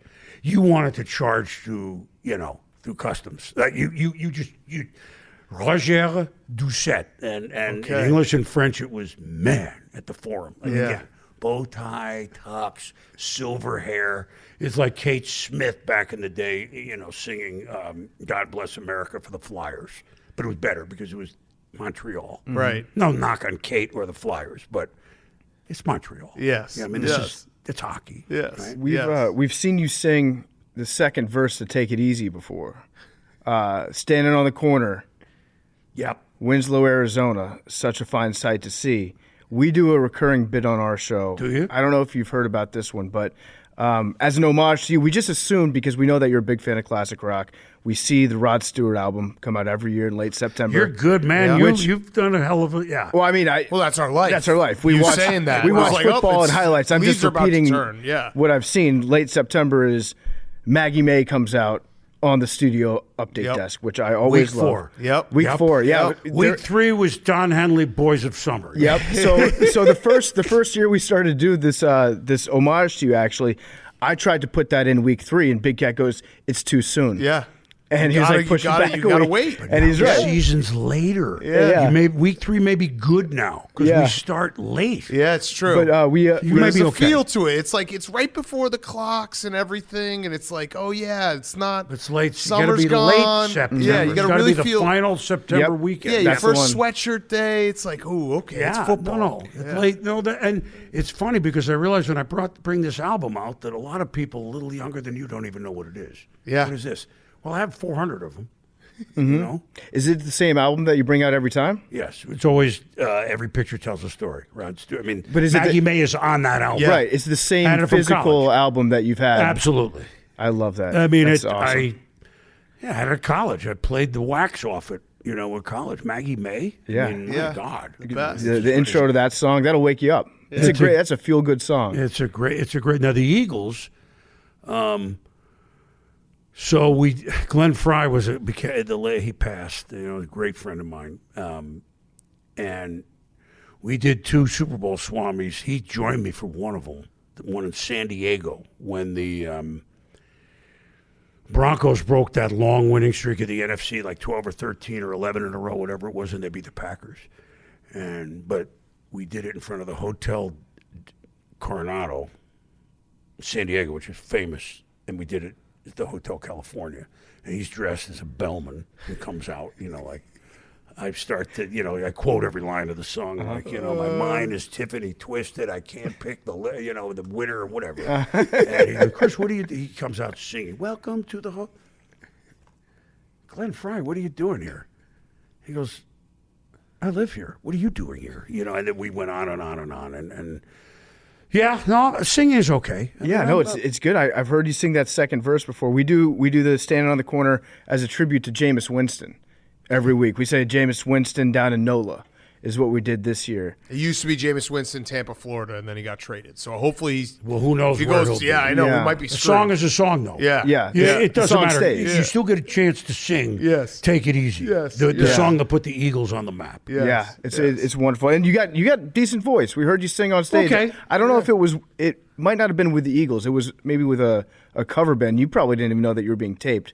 But some sicko out there was videotaping you singing it, and they sent it to us because Hawaii right before, probably in Hawaii. But we said when Glenn passed away, Huey and the news, when they could tour a few years ago, came through here Connecticut about 2 months later, and I said, Huey, he's a friend of both of ours, can you guys work up Take It Easy? Because Huey always would call me up, and I'd sing a song. He's nice enough to let me do it, walking on a thin line that is not taking it from, it's an add-on. Nobody wants to hear me sing The Power of Love or, or anything like that, the heart of rock and roll. But we would, so I sang, one is with Huey Lewis and the News. You can find that on YouTube. It's somebody shot on their phone. It wasn't any professionally, they worked it up, and I forgot about it. He called me that afternoon. You going to come over for, we're going to work up Take It Easy. Like, you didn't forget.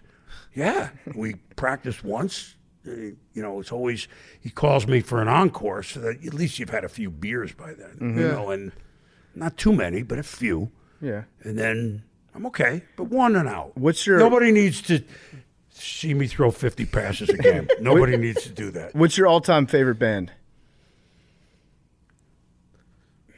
Well, I mean, that's a tough one. Yeah. This job has allowed me to be friends with somebody like Glenn Fry. Bob Seger is a very good friend because they're sports fans. So that would be Bob Seger, Silver Bullet would be way up there. But if you're asking me a rock and roll question, I'd have to give it to the Stones. I just think I would because they're still doing it, or they were. Yeah. And the songs from the 60s, they still could come out today. Yeah. They're Under My Thumb. Dead Flowers is one of my favorite songs ever. The ones from the 60s, let alone 70s, 80s. So if you're asking me a rock and roll honest question, it would have to be the Stones. Do I know that I met Mick, a few minutes, but Bob Seger and Huey Lewis and there's the other Stephen Stills. Like it's really cool that, and what you guys are finding. Yes, you have your hardcore audience that sports and all, but you meet people from all over America, Canada, etc., white, black, old, young, who hey, we're football fans, for example. And sports has allowed me and us to meet you guys. Football frankly. fans. You like football. We like You football. like football? I like football. No, we like football. I like football. I like football. Let's have a meal. What do you You want to talk It's football? a perfect ending. You want to talk football? Some spread. From a commercial. Howie Long, every time I see him, he says some spread. God, I tell you what, if I ever need to be refreshed, I'm 66 now. Don't ask me what I had for breakfast. Yeah. I could tell you what happened in the catch 40 years ago, but don't ask me if I had an egg or a cereal today for breakfast. But if I forget some details of my career, Yeah, we got you. Yeah, we got you. We're I know Wikipedia where for to Chris call Berman. now. Yeah. Damn. This has been, look, I appreciate that more than anything. You guys are not, forget me, fans of football, and you have, I don't want to equate cable in 79 and 80 to the podcast business, but your first one was what? 2016. Yeah. Was podcast like maybe that was the first year-ish of them? Podcast started in about like 2010, 2011. But is no when one knew what they No one were. really did too many of them. We had a few guys. KFC at Barstool started back in 2012. Yeah, it was on that one. Yeah. So, but we started in 2016, and it was we were at the right place at the right time. So we caught that wave. We had a little bit of help from ESPN, who sent us a cease and desist letter after our first episode. These things happen. But then we just I thought it didn't get lost in the mail? No, well, we ended up using that to cease and desist them back, saying you need to cease and desisting us. And then that obviously, it got more eyeballs on our podcast.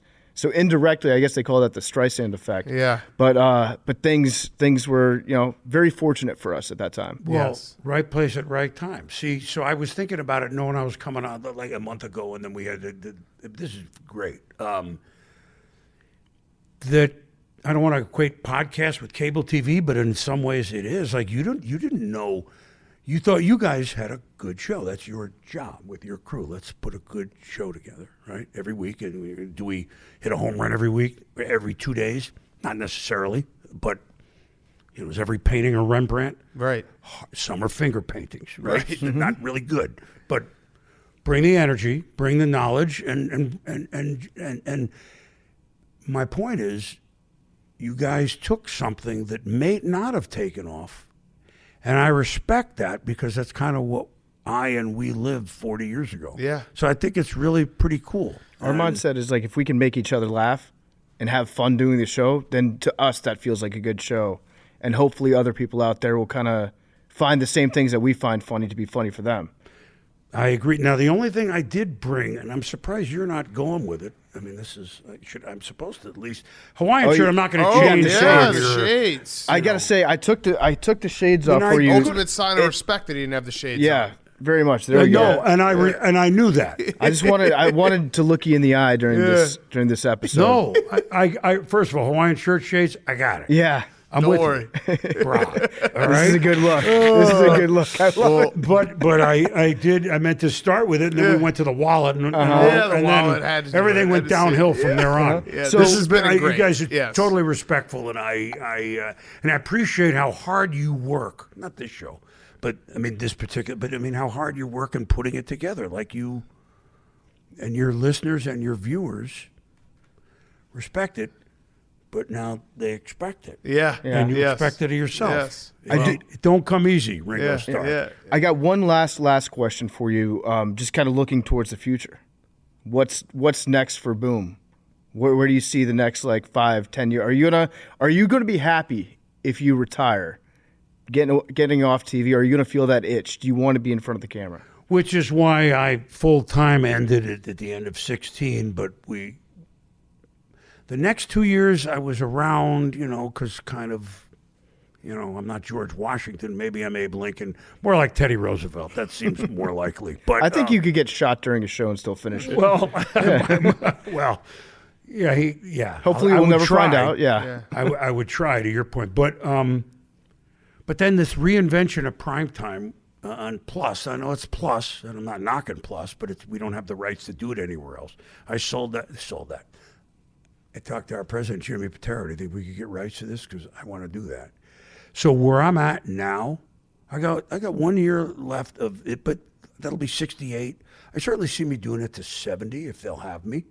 And then we'll see. I mean, but yeah, there would be an itch. Primetime has scratched the itch, because it gives me excuse. I could call my friends in the league anytime. Mm-hmm. Yeah.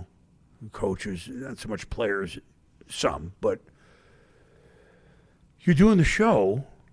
There's a reason, and they know you're doing it, and you're on at half. And then ESPN put the halftime highlights back on a year ago, which I taped Sunday night, which is why the Sunday night game's not in there. But I mean, not even the Swami can predict what's going to happen on, Sunday night. But that's it. I'm in a good place like that, because 42 years, not like, I'm so tired. Tell that to somebody in a coal mine, right? Mm-hmm. I don't think so. Mm-hmm. So, but that's a good question. And I thought I was kind of done, but this has been reinvigorating, being able to do prime time and the halftime, but then during the week, if I want to go do something, I'm good. Yeah.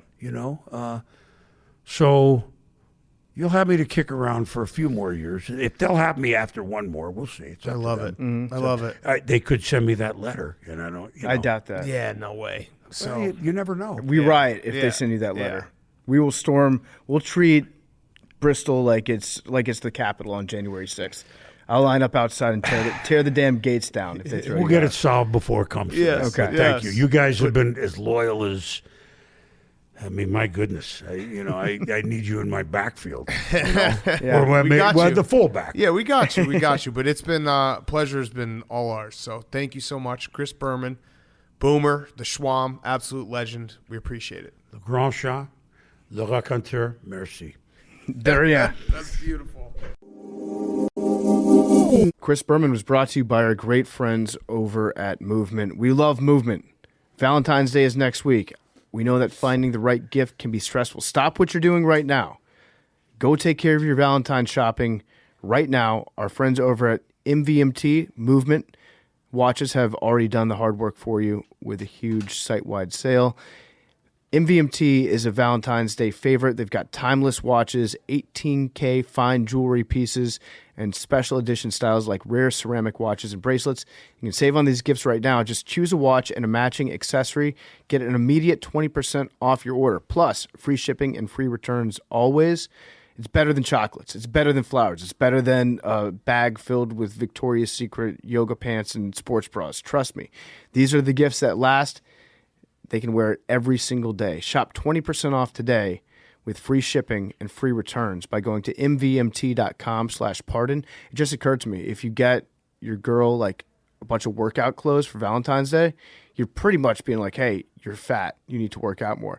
Not the issue with movement. Movement watches, MVMT, check it out. It's a great gift to get your significant other, boy or girl. Again, go to mvmt.com/pardon. That's mvmt.com/pardon. Get your most stress-free Valentine's Day gifting done. MVMT, style shouldn't break the bank. Join the movement. Okay, that is the show. I just dropped my phone again. Boomer was incredible. That was well worth the wait. And yeah, we bullshit with him for about a half hour before we even started the interview. Hank gave the look, which I know very well, where he was like, why are you guys just doing the interview before we do the Well, it was interview? like a couple minutes was fine, and then you guys kept going, So and then here's- PFD asked one question like that. I was like, you definitely wrote that down for the interview. Yeah, well, here's the What thing. question? Here's the thing. It was because he's old school. Like, so his handler, who I'd been in contact with, like constant contact with, was like, hey, Boomer wants to like shoot the shit for a little bit before you guys start. Like, yeah, we're cool with that. So I knew that we needed to do a little bit of that. My ears like perked up. Yeah, I know. When you gave the look, I was like, oh no, we got to get in there. We got to start, because we definitely were like starting to get into like conversation. I think we were talking about like him hanging out with like the 80s Niners or something. And we're like, all right, let's go. It was a dream come true. There was one point where we were expecting him to start coming down the hallway, and Big Cat and I heard him before we saw him. Oh, yeah. And it definitely reminded me of when we met Coach O for the first time. Yep. And we heard him down a hallway and then got to walk out and see him. You heard Boomer coming down the hall. Everybody just like, our ears perked up, and we're like, oh my God, he's actually here. And like, dude is a lot of fun to talk to. We probably could have gone for 4 hours with him. Yeah, he there was probably about 3 or 4 times this weekend where I just like had a little smile come over my face, just replaying in my head him doing that subtle whoop and a whoop with Barry Sanders, saying that's how he created it. It was like the funniest like 2-second clip where it's like something about his whoop. It's effortless. That's the And thing. it can't be like we replicate it, but it's not. No, it's a total cheap knockoff. Like his whoop is just, it's perfect. It's almost like if you saw like a great like diamond jeweler can see like a true diamond. That's his whoop. And then you see ours, you're like, okay, this is a fugazi right away. Yeah, like throw it out. It's a fucking fake. We're Smash Mouth covering Under Pressure by Queen and David Bowie at that point. whoop, No and a disrespect whoop, to Smash Mouth. and a We whoop, love Smash and a whoop, Mouth. and a But whoop. it was man, it was an all-time moment. There were so many times where I was just sitting watching him and I was smiling. Yeah.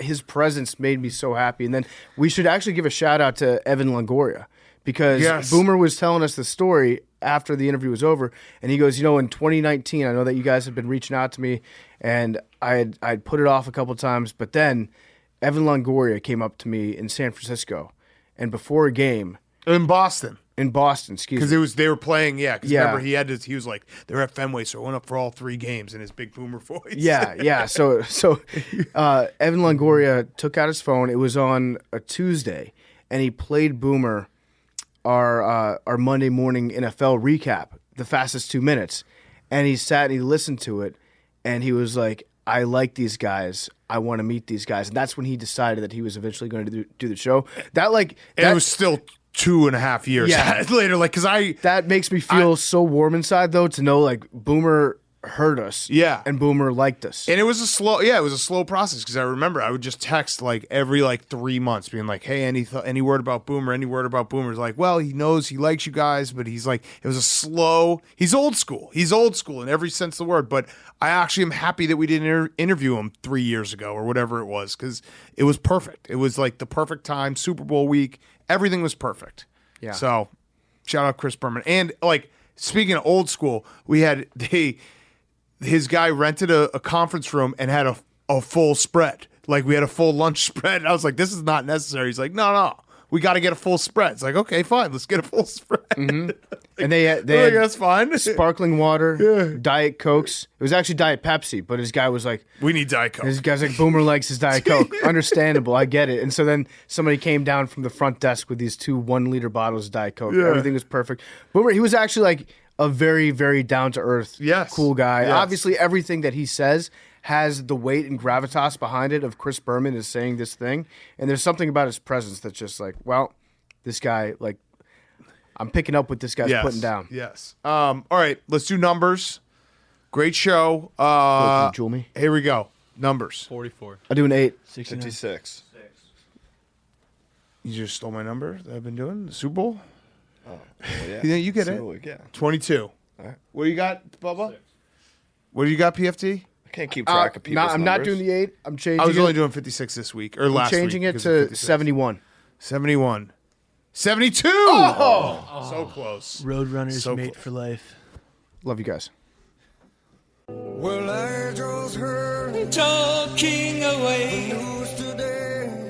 I'm to say Seems my life say it is anyway. gonna change. Today's another Close my eyes, day to find you begin to pray. shying away. Tears of joy stream down I'm coming for your love, okay? Take on me, welcome. take me on. With arms wide I'll be gone in a day or